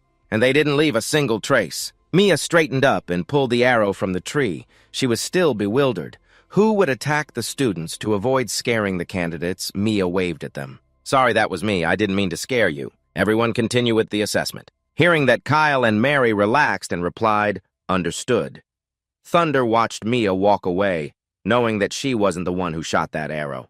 She was just trying to reassure us. Seeing Thunder dazed, Kyle urged, "Let's go," hearing Kyle say that. As Thunder followed, he carefully considered everything. It seemed a dangerous person had snuck in among them. At the center of the forest, almost all the students had gathered. Tan could be heard blaming Munch. "You traitor, you didn't even wait for me." Munch timidly explained, "But this test..." Other students were discussing among themselves, "Hey, did you hit it? It was too difficult." Joyous was talking to his younger brother. "Can you be faster next time?" Lazy calmly replied, "I'm lazy." In another corner, Thunder's group also gathered. Hearing what they went through, Slavia exclaimed in shock. "How could something like that happen?" she asked. "Why didn't you report it to the Knights? But Thunder thought differently. I think it's better if we don't." Slavia looked at him confused. "Why?" Just then, Kyle, who had been quiet, spoke up. "I agree with Thunder. The examiner wasn't being honest with us, probably to not affect our assessment. Or maybe she's trying to hide something." To Slavia's surprise, Kyle carefully explained, "If there really is someone who wants to harm us, then they must have infiltrated the exam grounds." Kyle's expression darkened as he hesitated. "And this person? I'm afraid it's..." Slavia started to understand and finished his sentence. "An examiner or one of the knights." Then she turned and asked Thunder, "So what's your plan?" Thunder calmly replied, "We'll figure it out as we go. I'm curious to see who's behind this." He frowned, a dangerous glint in his eyes. Thunder muttered, "Who could it be?" at the same time at the edge of the forest. A nimble figure jumped down from a tree, not expecting Mia to be waiting. She yelled at him, "Stop right there!" Mia quickly raised her bow and demanded, "Why did you attack the students?" The other person was no pushover and stealthily reached for the weapon at his side. But Mia saw it. "Don't move. At this range, I can easily kill you." He stopped hiding. Draven tilted his head, glaring at Mia. If that's how it's going to be. Without another word, Draven drew his weapon and lunged at Mia. Night was falling, and in the darkness only a shimmering red light was visible. It came from a spirit stone, illuminating everything. The instructor for this round was Denburst. It will test everyone's willpower and Kai control. The fifth round, the trial of will, officially began. Denburst then lifted a sword high and announced this sword was forged from a transcendent firebird. When you hold it, the sword will emit flames. You may not have learned to use ki, but try to focus and control it with your will. The round then began. "All right, first up." Ian stepped forward. He nervously gripped the sword and looked at it carefully. A moment later, a brilliant flame erupted around the sword, and just like that, his test was over. With his hair singed, Ian dejectedly walked away. Denburst called for the next person. Meanwhile, in another part of the academy, two figures were conversing. "So, you not only failed the assassination, but were also discovered by the examiner." The kneeling figure said, "It was my incompetence." The standing figure slowly removed his mask. "It was Elder JP, he said in a disappointed tone. "Forget it. I didn't expect this to be resolved in a single attempt." He then put his mask back on. The mask he wore was a treasure. The golden mask was a treasure that could instantly change the wearer's appearance. JP reverted to his identity as the white-bearded elder and continued speaking. "It can signal our guardians. The Pureblood Guild has never vanished." Back at the assessment, Kyle's test had just finished. Denburst made a note and called "All right" next. Kyle gave Thunder an encouraging pat. "You're the last one. It's your turn. Good luck," he nodded back. "Don't worry." Below, Slavia was waiting. She asked Kyle curiously, "Kyle, I've always wondered, is Thunder actually any good?" Hearing Slavia's question, Kyle put a finger to his chin and answered seriously, "Thunder, from what I know, he's incredibly strong." Hearing this, Tan turned around in surprise. But his scores in the first 4 rounds were terrible. Slavia was even more confused. "Why would you say he's strong?" But Kyle wasn't joking in the slightest. "Even though I won our last duel easily, but 15 years ago," Kyle's voice trailed off as he recalled that time. "I was attacked by an intermediate-level wolf beast, and Thunder defeated it and saved me." Tan didn't believe it and just laughed, saying cheerfully, "Come on, stop talking nonsense. 15 years ago, you were only 5 years old. How could you possibly defeat an intermediate-level wolf beast? At most, it was just a slightly large wolf." Kyle's words resonated with Slavia. She remembered the night she caught Thunder sneaking out. If Thunder is really that strong, then why would he hide his true strength back in the testing area? Thunder gripped the sword's hilt. Denburst gave the command, "Begin." Just then, a system window appeared in mid-air, notifying Thunder, "You have obtained a transcendent beast crystal. Accept." The panel showed 2 options, accept or decline. Distracted by the system, Thunder paid no attention to the sword in his hand. The other students started murmuring, "There's no flame at all." Then Thunder casually swung the sword around. "What's happening?" the crowd murmured. "I think it's broken." "Is it really broken?" The light in the sword is gone. That guy always messes things up. Standing aside, Denburst's face grew pale. He lunged for the sword. "Out of the way, give me the sword!" The red crystal in the hilt had lost its light. The sight struck Denburst like lightning. This was a weapon forged from a transcendent beast, a treasure of King Arun. Denburst angrily turned and grabbed Thunder's collar. "What on earth did you do to it?" His face was completely expressionless. "What could I have done?" "This is a weapon made from a transcendent beast, after all." Thunder then added calmly, "Besides, you were watching me the entire time." Denburst was too furious to speak. Just as the situation grew tense, a knight approached from behind. "Sir Denburst, I have an urgent report for you." Denburst growled, "What is it?" He let go of Thunder and turned to hear the report. His expression changed instantly upon hearing it, but he then regained his composure. He turned his back to the students and waved his hand. "All rounds of the test have concluded. Everyone may return to your rooms and rest." Everyone immediately relaxed. It was finally over. Whispering how tired they were, another announcement rang out, asking everyone to gather for dinner where belts would be distributed. Hearing that, a few trainees gathered and whispered, "My performance was still better than that guy's. At least I won't get a red belt." They whispered among themselves, not noticing Thunder still standing there motionlessly. Denbird spoke up, "Thunder Taylor, you can come down now." Thunder obeyed and went down, the knight's words still echoing in his ears. Is what that knight said true? Recalling how he had accidentally overheard a conversation earlier. Lord Denbird, the examiner for the 4th round, was just found dead. At the crime scene, Winford had arrived to investigate. In front of him was Mia's blood-soaked body. "Lord Winford, when I found her, she was already—" Winford crouched beside the body and observed carefully. "The body is still warm. She was killed not long ago. Who could it be?" A moment later, Winford stood up. He ordered the knight behind him, "Report to the elders immediately." "Understood." The knight went to the elders' conference room. Elder J.B. pretended not to know and asked, "So she's dead?" The knight bowed his head slightly. "Yes, that's right. The cut was very clean, a fatal blow. It must have been an expert's work. Furthermore, the assailant didn't trigger the security system. I'm afraid—" He hesitated. The elder in the golden mouth cover raised his hand, continuing for the knight. "It seems highly likely it was an inside job. After all, there have been certain rumors." The other elders joined the discussion. One spoke up, "The Pure Blood Guild or the Dark Guild." Another elder said angrily, "The leader of the Blue Belt Knights was killed right on the examination grounds. The culprit is too audacious. So arrogant. This matter must be thoroughly investigated." Then, an elder turned to the one standing by the window to ask for his opinion. "Grand Elder, what are your thoughts?" The Grand Elder stroked his long beard and said in a hoarse voice, "This matter is only for high-ranking officials to know. It must not be leaked. Let the elders continue the investigation. We must find the culprit." The knight immediately obeyed. "Understood. The scene changes to the belt ceremony." Everyone was buzzing. "So nervous, I wonder what color belt I'll get." Slavia finally met Mary and said, "So you're Mary. That's great. Finally, I have a female roommate." Standing aside, Kyle guessed, "Is your last name Eugene? Are you perhaps acquainted with a Mary Eugene?" Hearing that, Mary exclaimed in surprise, "You know my mother." Meanwhile, Thunder stood in a corner thinking, if even an examiner was killed, The culprit is definitely no ordinary person. The suspects must be high-ranking officials. Thinking this, Thunder became more certain of his earlier deduction. If we're talking about someone from inside the academy, perhaps only the knights and elders have this capability. Meanwhile, Kyle, knowing nothing, excitedly called to Thunder in the corner. Thunder, remember that adventurer we met in Danny Town back then? That was Mary's mother. What a coincidence. But Kyle realized Thunder wasn't listening. He dejectedly grabbed Thunder's shoulder. Come on, man. Lately, you haven't been paying attention when I talk. Thunder looked at Kyle apologetically. Sorry, I was thinking about the exam.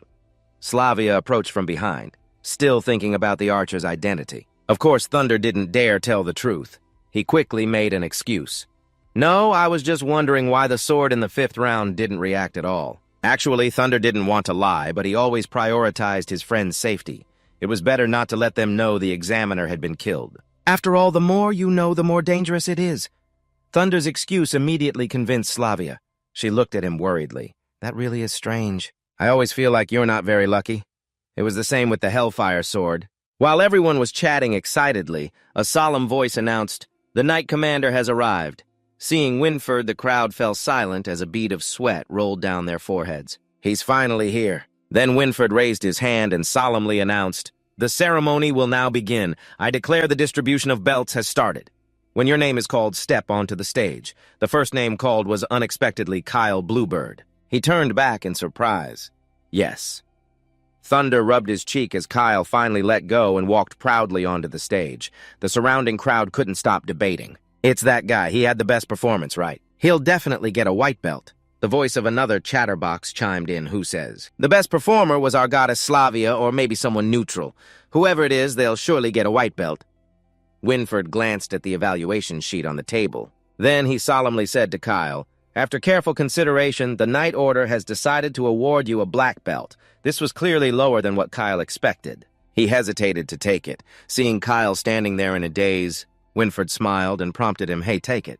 Disappointment was clear on Kyle's face, but he still took it. Understood. The gossiping crowd had something new to whisper about. What's happening? Shouldn't he have gotten a white belt? Logically, what's a black belt even for? Not sure, you basically never see them, but it's better than getting a red belt, which is worse. Next was Ian's turn. He was a bit surprised to receive a white belt. Another person whispered, "How did that redhead get a white belt?" The person next to him quickly hushed him, "Keep it down. Did you forget what happened to the last guy who got beaten up?" And Slavia was also honored with the highest result. Everyone cheered as expected of our goddess Slavia. "I knew she'd get a white belt. You got a red belt. From now on, you have no chance with the goddess." Whispering, "No, my goddess," Mary received a blue belt. She happily showed it to everyone, "Thank you." Meanwhile, Tan stood aside, tears streaming down. What? Man got a black belt. Not keeping everyone waiting, the final name was called Thunder Taylor. He was also the subject of the crowd's discussion, as everyone guessed what color he would get. Probably red. Thunder clenched his fists and quickly walked onto the stage. It's finally my turn. But the result surprised him. Winford held out a black belt and spoke. "The Knight Order, after careful consideration, has decided to give you a black belt." Seeing this, Tan cried even harder, shaking Man's shoulder. "How can a loser like him get a black belt too?" Man tried to comfort him. Maybe Thunder is hiding his true strength, but the comfort didn't help Tan. He mumbled, "What does this mean? Am I the only loser?" Even Thunder couldn't understand. He looked at the belt in his hand with doubt. How did this happen? Why did I get a black belt? Is this a conspiracy? Winford's voice rang out again. "The night belts have all been distributed, whether you accept it or not. This is the final result." Man patted Tan's shoulder. Try to look on the bright side. Winford continued instructing everyone. "From tomorrow, after completing basic training, please follow the knights according to your belt color. For different training." Kyle looked sadly at the item in his hand. What is this black color for anyway? Meanwhile, behind the trainees, Carden was reading the list. After a moment's thought, he quickly made his selections and spoke to the person in charge. "Assign me the 2 redheads." With a cigar in his mouth, Carden glanced back. "Hope they don't cause me any trouble, future Dragon Knight." Scene changes to the next day. At the training square, a crowd of people was leaving. Some waved goodbye, while another group joked, "Let's go. Finally, we can go back to the dorms." Only Thunder's group remained still. Kyle watched the crowd growing impatient. Everyone else has left. "Why isn't our instructor here yet? I hope he's a normal person." He had just muttered these complaints when a voice suddenly spoke from behind. "Are you talking about me?" Kyle jumped in surprise. The newcomer walked right past him and gave a brief introduction. "From now on, I'm your instructor. Follow me." A flustered Kyle stood at attention and quickly replied, "Yes, instructor." The man then walked ahead, not slowing down for the trainees who followed in silence. The atmosphere was very awkward. Kyle was the first to speak. "What did the knight say his name was?" Thunder shook his head slightly. "I don't think he said." "Why don't you go ask him yourself?" He only said it casually, but who knew Kyle would actually ask? "Excuse me, knight, sir. How should we address you?" Thunder was speechless. This guy really dares to do anything. Without turning back, Caden waved his hand and said lazily, "You can call me Ka." Hearing this, Thunder muttered to himself, "Ka, what a weird name." Keo thought so too, guessing it was not his real name. The group continued moving and soon ran into Denver. He put on a fake smile and greeted them. "Hello, Sir Caden." "What a coincidence." Caden nodded slightly in response. Sir Denver glanced at the trainees behind Caden and spoke in a mysterious tone. "The two redheads are going to be a handful for you this time, Sir Caden." Denver did not bother hiding his hostility, frowning deeply at Thunder. "You must be very happy to have received the black belt, right? Thunder Tallow, if it were up to me, I would never let someone like you into this academy." He calmly replied, "It's a good thing it's not up to you."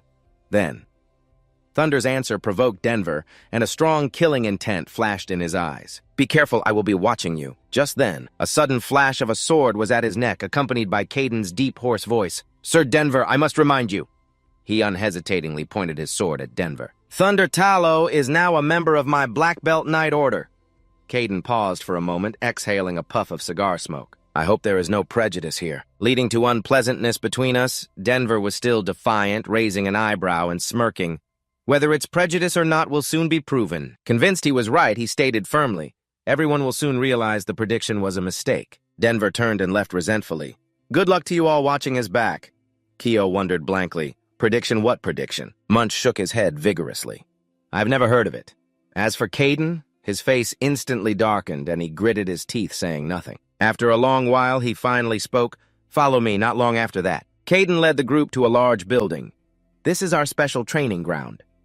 The moment the large door opened, a fierce gust of wind hit them in the face. Keo blurted out, "Where is this wind coming from?" The teammate beside him mumbled, "I cannot open my eyes."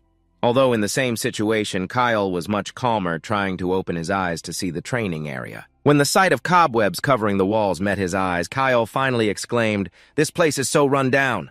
At the same time, Munch suddenly screamed out, "Where is Sir Caden?" Keo was also confused. I was not paying attention.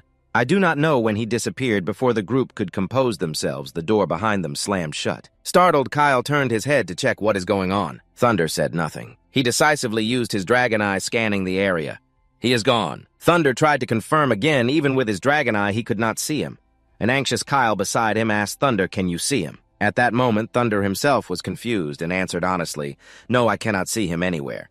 The next second, Caden suddenly put his arms around them from behind. He asked in a low voice, "Are you looking for me?" His sudden appearance scared them, and the whole group screamed.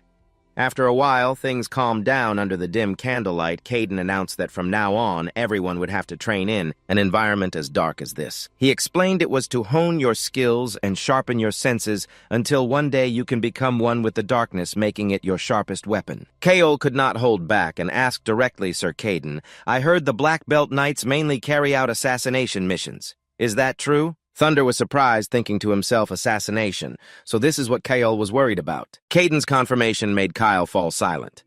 "That's right. The skills you will master will make you more suitable for assassination missions than anyone else." He lowered his head and mumbled, "Why can't we fight honorably like everyone else?" Caden slowly approached, shrugged, and replied, "You were chosen to be Black Belt Knights because you possess something special that others do not." He gently patted Kaol's shoulder and said calmly, "If you want to fight honorably against others, believe me, you are also capable of that." Caden made sure to emphasize this, hearing that Kaol was moved, his eyes brightening as he looked at him. "Sir Caden." Then Caden tossed an item to each of them. "Take this." Keo looked doubtful. "What is this?" Caden's lips curved into a smile as he announced, "From today on, you can use any fighting style you like." Sunlight shone on the watch face of his bracelet. It read Thunder Tallow rank 300 along with today's training completion level. He lay on his bed pondering the number 300. So this thing displays the current rankings. Thunder was lost in thought. According to Circaden, after daily training, the rankings will update and members can freely challenge one another. More specifically, if the lowest-ranked member wins a challenge, they can directly take the higher-ranked member's position. The higher the rank, the more resources you get. Thinking of this, Thunder immediately sat up. Kyle, how many trainees are in our class? The other thought for a moment, I think there are about 300, hearing that he directly was speechless, thinking to himself. So I am dead last. Thunder casually asked Kale, what is your rank? He looked flustered and hesitated to answer. Tan ran over, glanced at the watch on Kyle's wrist, which read, Kyle rank 1 today's training completion 100%. He excitedly grabbed Kyle's wrist. We were wondering who number 1 was, and it turns out he is right here. Tan laughed gleefully. This is great. The 1st and 3rd ranked are in our dorm. Does this mean we can walk around like we own the place now? An embarrassed Kyle shouted. Tan, you idiot! Slavia, ranked 3rd, frowned at them. Boys are so shallow next to her. Mary, ranked 89, just gave a wry smile. Meanwhile, Ian noticed Munch's goofy grin. Ian asked Munch, You seem very happy? The other replied vaguely, It is nothing. His lips curved up as he looked at his ranking information with delight. Munch ranked 65, today's training completion 100%. He told himself to keep trying harder. 10 days later, bright sunlight bathed the buildings. Thunder walked down the hallway, thinking to himself, today's hunt was not very fruitful, but I am close to getting 100 crystal points from low-level beasts. As he reached the dorm entrance, he heard arguing. What do you mean by that? Thunder saw Munch looking extremely indignant. Luckily, in these special training sessions, I was able to raise my rank. Note his current rank is 50, Kyle standing opposite him replied bluntly. Perhaps. I just think those methods are a bit cheap. They wouldn't help me anyway. This statement angered Munch. Just because it's not your specialty doesn't mean it's useless, he retorted. Without those skills, I can still be number 1. Munch was immediately speechless. Thunder turned to Tan and asked, What's going on? He sighed and remarked, This is the first time I've seen Munch so worked up. Tan summarized the situation. They are arguing about whether the Black Belt Night training is actually useful or not. I am curious what you are actually training. Thunder stroked his chin thoughtfully. Special training based on his analysis, assassination, and stealth are the skills of the Black Belt Knights. It is true that Kale is not skilled in these things, but in this aspect, Munch has shown a special talent here. Thunder could not deny it, but Kyle also had a point. His fundamentals were stronger than Munch's, even if Munch was ranking up quickly. But in overall strength, he still has a long way to go. The two in front continued their heated argument. Munch snapped, I will not let you look down on my efforts like that. Kyle was also losing his cool. Did I not already say it? Think whatever you want. Slavia quickly stepped in to mediate. All right. You two stop fighting. Thunder, you should try to stop them too. Thunder, who was standing quietly aside, was startled to be called out. The next second, he made a suggestion. Why do you two not just fight it out? Tan, standing nearby, enthusiastically agreed. Oh, that is a great idea. An angry Slavia jumped up. Hey, are you here to stop them or to add fuel to the fire? In a moment of impulse, Munch immediately agreed. I agree. Let's have a duel. Kyle snorted, fine by me. But if you want to fight, I will show you just how useful those skills of yours are in a real battle. Not long after.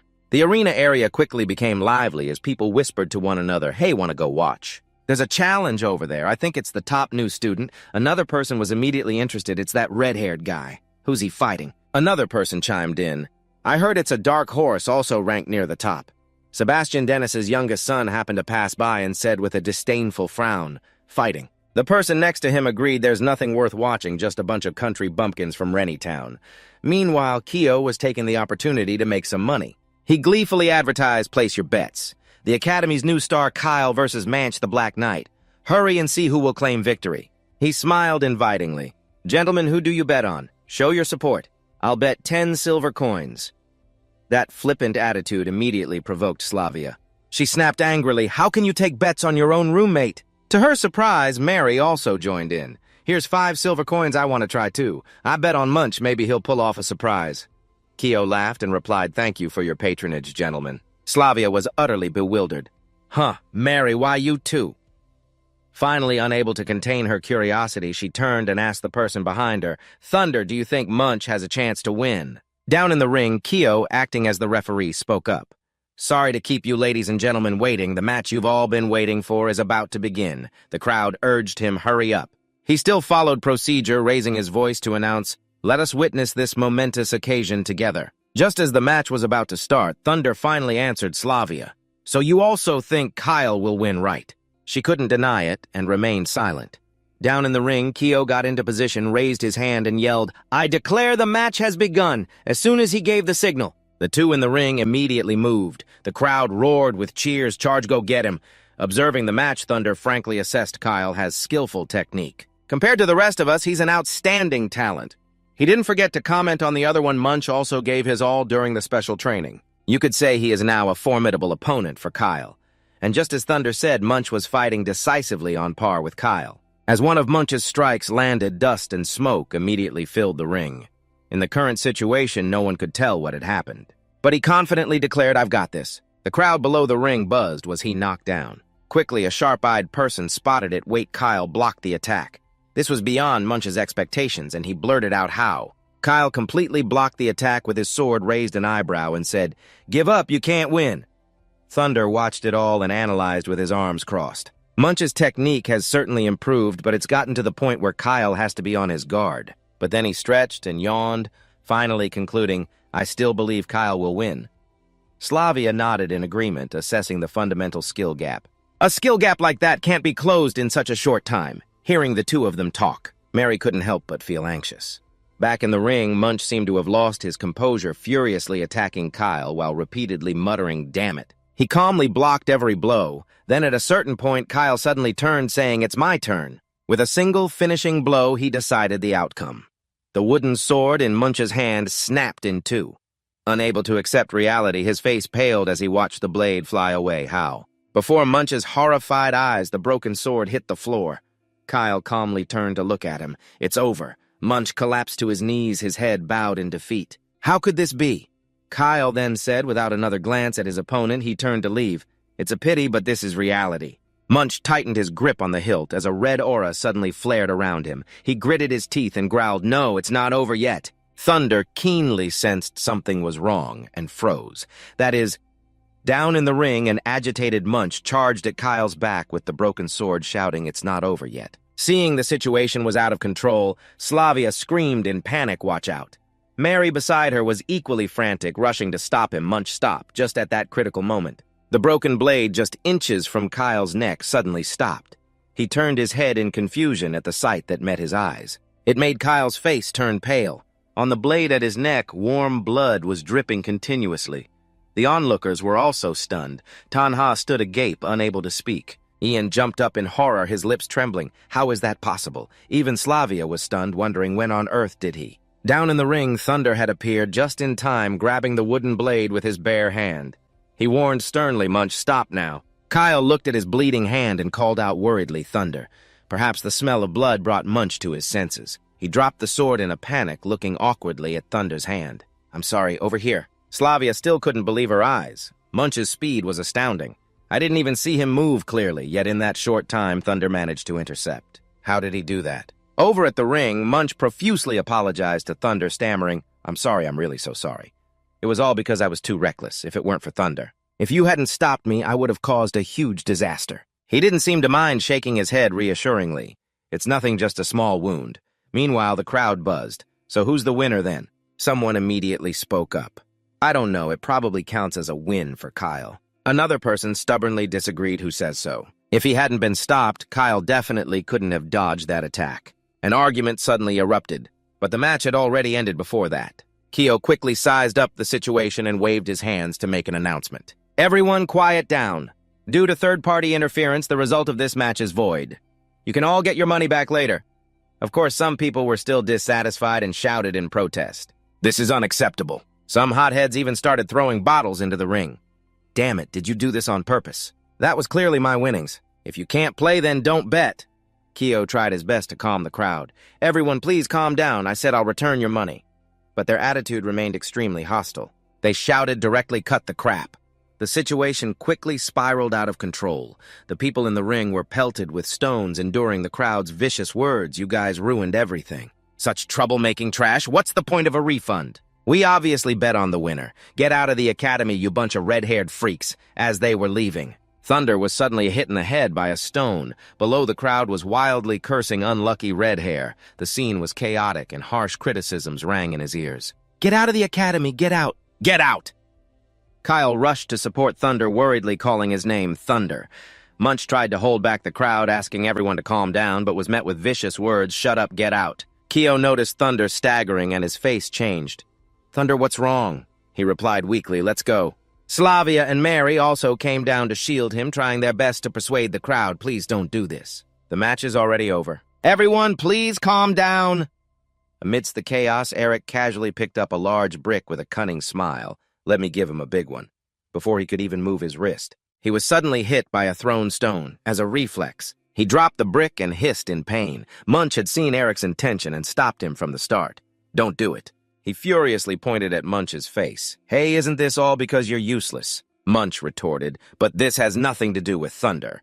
Eric was choked with anger and could only yell, "You little brat, you better remember this." His own man was attacked right in the middle of this chaos. Sebastian's face immediately darkened, showing his displeasure. The space around Thunder seemed to freeze as the crowd's vicious words echoed in his ears. "Red-haired freak." Thunder felt countless malicious gazes piercing him as they hurled insults. "Get out of the academy, you trash freak. You should have never been born. Nothing good happens when you're here. Go die, you jinx."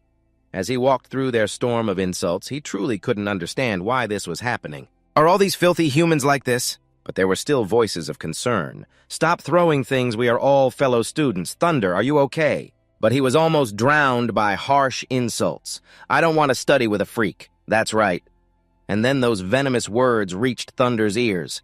Like a poison slowly destroying him, Thunder's whole body trembled. He could only hear the insults flooding his ears. "Cursed red-haired freak. Go die, you trash, useless idiot. Die. Get lost, you despicable thing. Die." Thunder began to lose control, his dragon eyes unconsciously appearing veins bulging on his forehead. He gritted his teeth in fury. Amidst the chaos, a stern voice suddenly boomed, "Silence." The crowd instantly quieted down, turning to look where the voice came from. When they saw who had arrived, they began to whisper, "It's Lord Winford. What's he doing here?" "Could he have placed a bet too?" Someone immediately cut in, "Don't be stupid." How could that be? As soon as Kale saw Winford, he rushed to report, "Lord Winford, Thunder is bleeding badly. We need to bandage him up." He nodded slightly and offered, "Let me help you stop the bleeding." But Thunder flatly refused. "There's no need. It's just a small wound. Is there something you need?" The man hesitated for a few seconds before saying hesitantly, "Thunder, your mother is here." Hearing this, he froze completely, his eyes wide with shock. Not long after, the scene shifts to a room. A woman stood silently by the window. The next moment, a hurried, breathless voice called out, getting closer and closer. Mom startled. Scarlet turned to look. Thunder. He burst through the door, his head still bandaged and panting. "It's really you, Mom?" Scarlet asked gently. "It's been a while. You've grown so much." Thunder replied cheerfully. "Yes, I'm a bit taller." Scarlet hesitantly began Thunder, but he excitedly grabbed her hand. "Enough about me. You're here. Does that mean Dad's condition is better? Since things have come to this." Scarlet had no choice but to tell Thunder the truth. "Your father? He has left." Hearing this, he panicked. "Dad's dead." Scarlet quickly explained, "That's not what I meant. I said your father has left home." "He's left the village." Thunder grew even more confused. "Left? How is that possible? Isn't he infected with the shadow plague? He should be at home recovering. How could he suddenly be able to walk again?" Outside, Winford leaned against the door, silently listening to their conversation. You see, before this, he had always hidden the truth about the shadow plague from Thunder. From what Winford knew, those infected usually died within a year, and Jack was one of the few who could survive it. But eventually, no matter how strong, they all succumbed to the disease, becoming carriers who spread it. For years, there had been no exceptions. Inside the room, Scarlet slowly recounted the whole story to Thunder. "Actually, I only found out today myself. For 15 years, your father has been fighting the shadow plague." She recalled a time before. One night, Scarlet was startled by a sudden noise. "Huh, what was that sound?" At that moment in the bedroom, a black ink bottle was rolling on the floor. Papers were scattered everywhere. As Scarlet pushed open the door, she saw her husband hunched over the desk, writing something. She gasped, "Jack." He turned his face, panting heavily. He smiled faintly and said, "Scarlet." She rushed to embrace him, crying out joyfully, "You're awake!" "Jack, this is wonderful." He hugged Scarlet back tightly, but it wasn't long before the dark purple veins reappeared on his face. He could barely breathe as he whispered in her ear, "It's no use. I can't fight it anymore." His words threw her into despair, tears streaming down her face. "You have to kill me." Scarlet, of course, refused, choking out, "No, Jack. I can't." He caressed her face gently, trying to persuade her, "Scarlet, after you kill me. Before Jack could finish, a wave of pain hit him. He choked, his eyes widening. He clutched his head, trying to stay conscious, repeatedly urging, "Kill me now." Scarlett rushed to his side. "Jack, what's wrong?" But Jack's condition deteriorated rapidly. Dark, purple energy swirled around him as he screamed frantically, "Kill me now!" Panicked Scarlett tried to call his name, Jack. In an instant, he lost control, springing to his feet and growling. The energy he unleashed shook the entire room. Scarlett could only sob his name, Jack. She collapsed to the floor as fire quickly spread around them. Jack, still consumed by the plague, pleaded, "Kill me now." Scarlett adamantly refused. She couldn't do it. Her eyes were swollen and red from crying, but she still answered firmly no. Jack's figure flickered behind the intense flames. He was a complete wreck, repeating only one phrase, "Kill me now." "Kill me." Jack stood there, his voice a hoarse, mournful shout. Back in the present, Thunder hesitantly confirmed, "So, you didn't do it, Mom." Scarlett's face was etched with sorrow as she rummaged in her pocket and replied, "He's your father. Also, he left this for you. I felt I had to give it to you myself." With that, she took out a letter and carefully handed it to Thunder. He took it and began to read, his expression doubtful. "He left this for me." The letter read, "My dearest Thunder, I'm ashamed I can't be there to watch you grow up. From the moment your mother and I first saw you, I knew you were special. I know you entered the Pharaoh Academy, and I also know your true strength is even greater than that." Every word Jack wrote was filled with sincerity. He confessed, "I am so proud of you." At the end, he wrote, "I'm sorry I can't be with you any longer. I hope you can live your life as you wish. Thank you for being my son. I will always love you." After reading it all, Thunder's body trembled.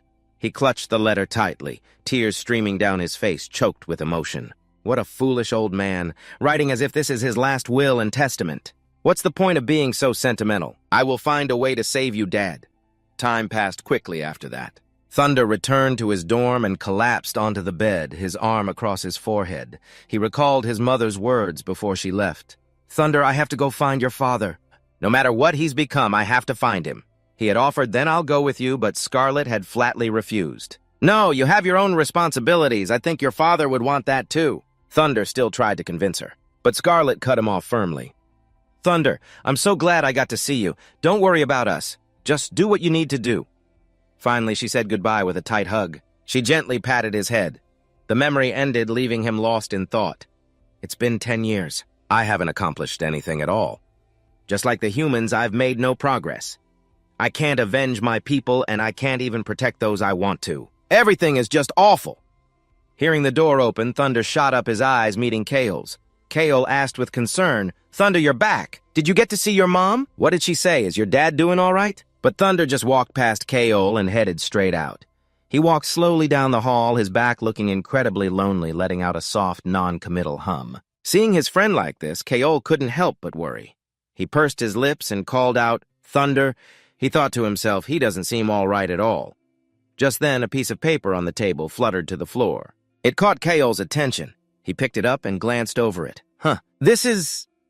Kaol was so absorbed he didn't notice a hand sneaking up until Tan snatched the paper from him, laughing triumphantly. "Caught you reading something so intently? It must be a love letter from some girl, right?" Kaol yelled angrily. "Tan, what are you doing? Give that back." The other guy was still joking around. "Don't be so shy. Let me see what this secret romance of yours is all about." Kaol tried to grab it back. "I told you it's not a love letter. Give it back." The others returned to the dorm just then. Slavia froze, dumbfounded by the sight.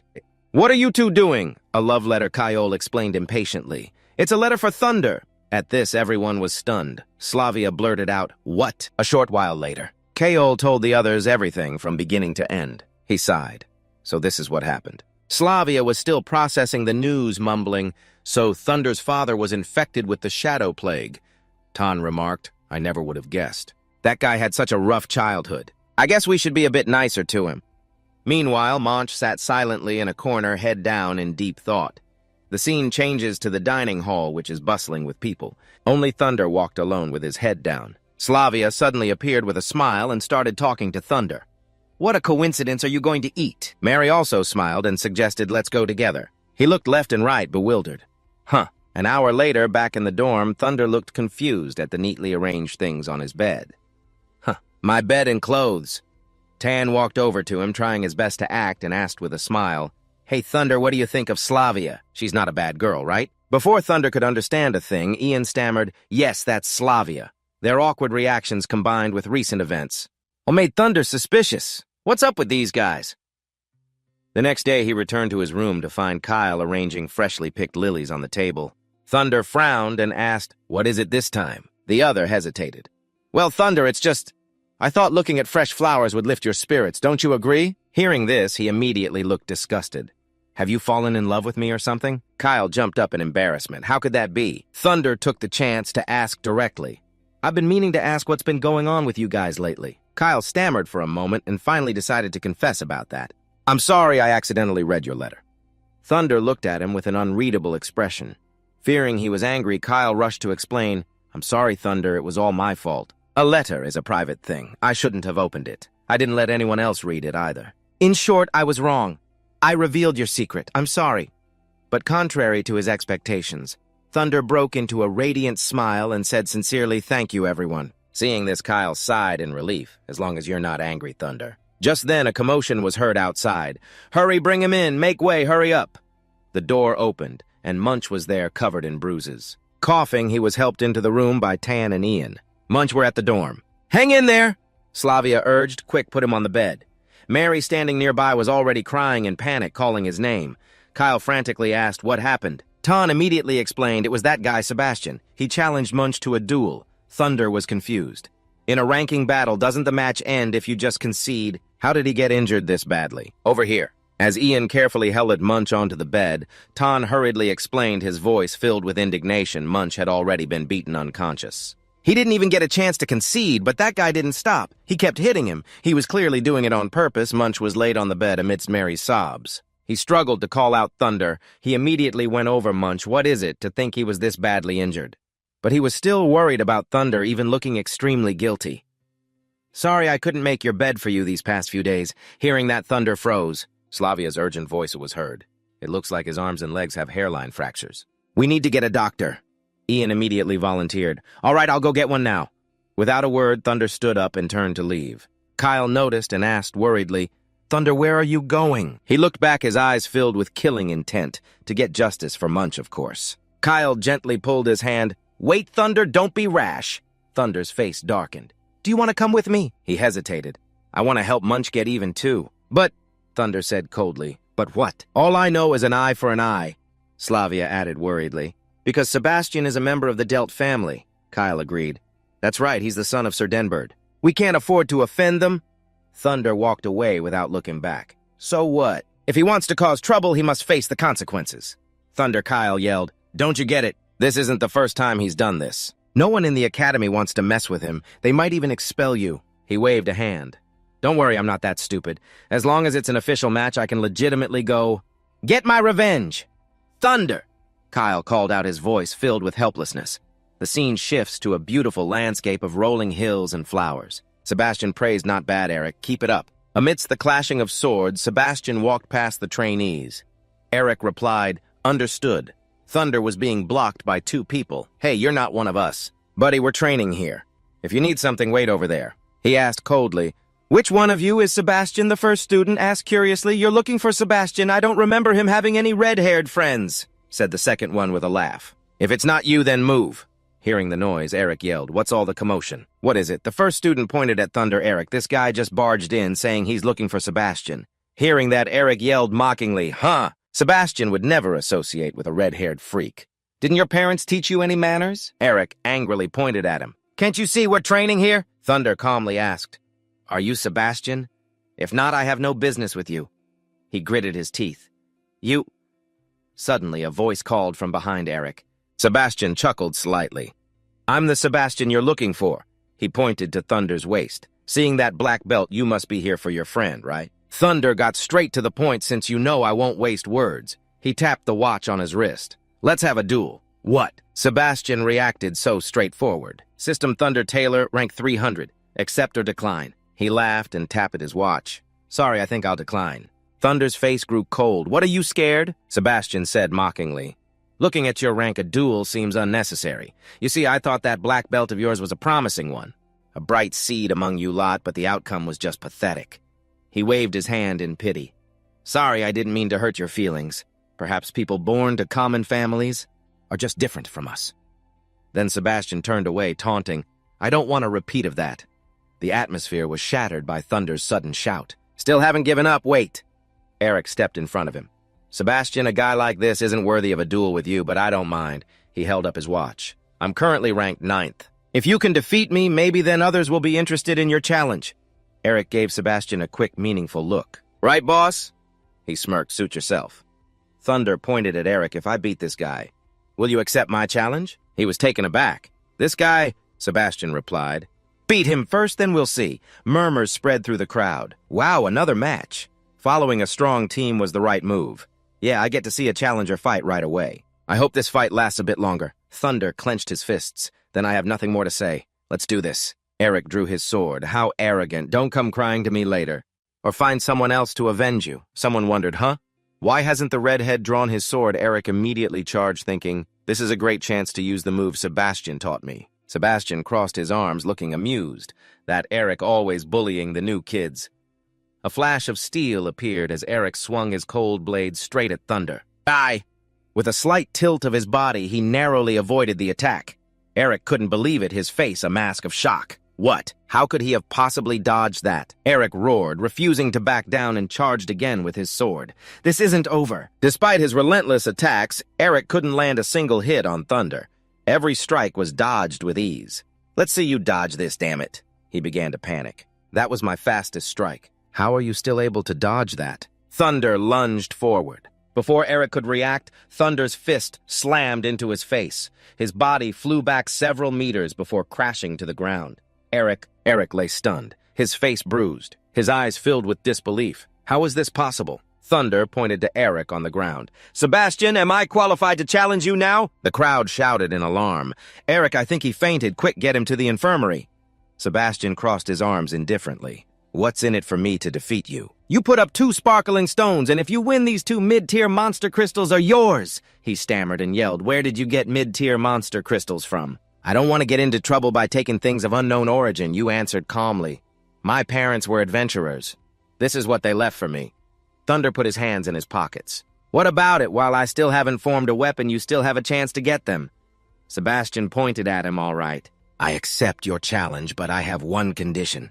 He laughed, his eyes flashing with a terrifying excitement. "This match must be held in public. I don't want people thinking I stole these mid-tier monster crystals from you later." Thunder replied emotionlessly in an icy tone, "Suits me just fine." A sea of people filled the large arena. The noisy chatter echoed. "Oh, Hez here. Sebastian is the best. Beat the red-haired freak. It's about to start." Kaol, walking beside you, kept trying to talk you out of it. "Do you really want to fight that guy? I heard he's ranked 2nd, if that's true." "I don't think this is a good idea," he continued to warn, "even if you want to go all in on one big bet. But that guy is someone who won't hold back."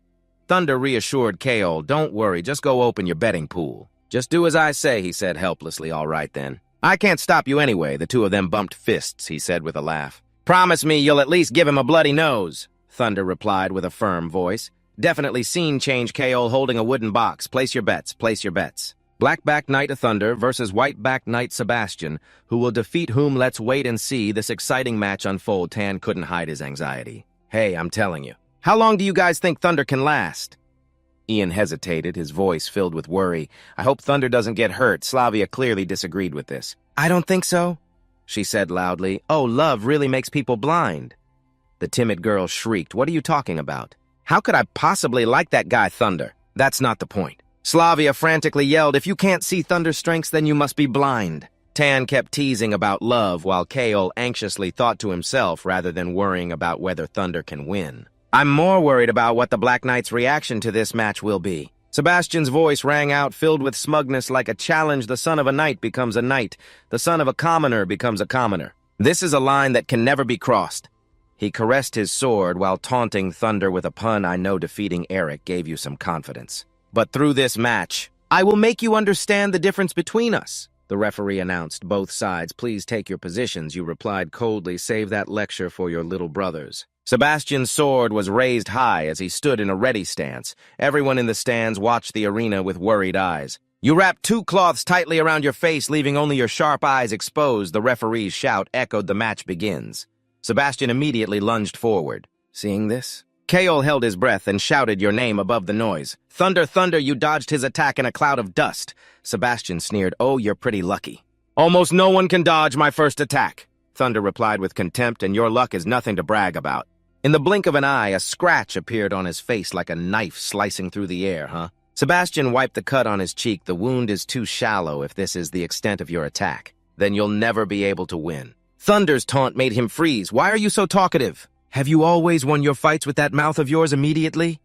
Sebastian rushed forward like a fierce gust of wind. All right, your luck ends here. Thunder gracefully dodged, slipping past the attack with ease and agility. You quickly landed a powerful blow that grazed his cheek and shoulder. Tan's eyes widened. Did that Thunder guy just attack? Why does it look like Sebastian was the one who got hurt first? Ian didn't know how to explain it either. I don't know, I couldn't see clearly either. Kaol wondered to himself. Thunder, how in the world did you learn that?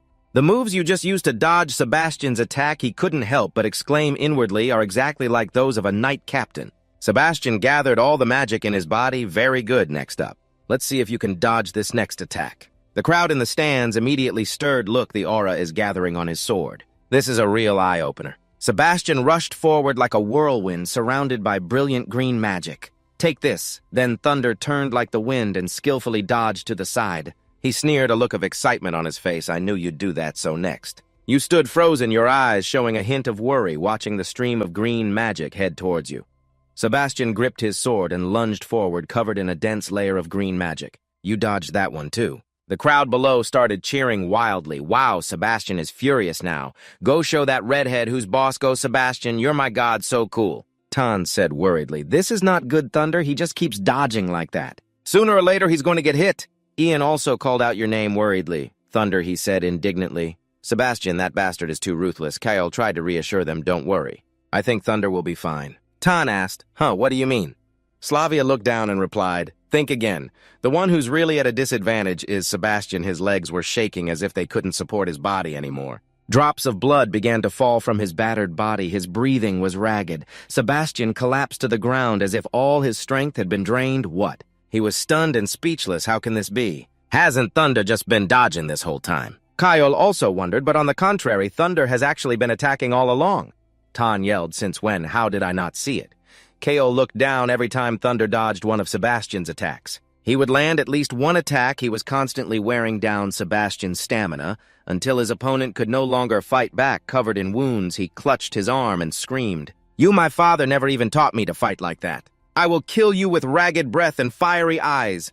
Sebastian gathered his last bit of strength and lunged forward in an all-out attack. Thunder swept past him like a thunderous wind. Thunder's attack was so fast it seemed like time itself stopped for a beat. Tan was stunned. Is that really Thunder? How did he get so strong? Slavia turned to Kaol and asked Kaol. Thunder clearly had a chance for a one-hit knockout to decide the match. He replied softly, but why? I think Thunder is doing it on purpose. She paused on purpose. You're like a dragon toying with Sebastian, like a wild beast hunting its prey. Thunder wants to torture his opponent, bit by bit. Covered in injuries and scars, he started to wail. My face, you filthy commoner! How dare you! Kaol realized he wanted to get revenge for Man. The cold steel of the sword swept across the bridge of Sebastian's nose. He clutched his nose, trembling. My nose, you just wait. Don't run. If you have any guts, my father will not let you get away with this. In a fit of pure rage, Sebastian screamed as if to tear the sky apart. You're a dead man. Thunder raised his sword, preparing the finishing blow. For someone like you, any more words would be a waste. He trembled and raised his hand to surrender, his voice choked with pleas. Wait, I give up. Your fist slammed into Sebastian's cheek like a blazing fire, leaving an unforgettable mark. Then Thunder unleashed a barrage of blows. Don't dream of me letting you surrender so easily. I want you to pay back what you owe, man, twofold. Slavia watched this and said worriedly, if this keeps up, it's not going to end well. Kaol agreed that's right if he keeps this up. From the stands, a voice suddenly yelled out into the silence, stop. Munch, covered in casts and on crutches, appeared to intervene. Stop it, Thunder. Please. Thunder turned around Munch. He wondered why Munch wanted him to stop. Sebastian knelt down. I forfeit. The referee announced the match is over. Thunder Taylor is the winner. His followers rushed over Sebastian. Are you all right? Thunder took off like the wind, while Kaol hurriedly chased after him, calling his name in worry. Thunder, the people around, anxiously checked on Sebastian. Let's get to the infirmary first, yeah. Stitch up the wounds first. He flew into a rage from the utter humiliation. Get out, all of you! His rage was so intense it made his body tremble violently. Thunder Taylor, just you wait.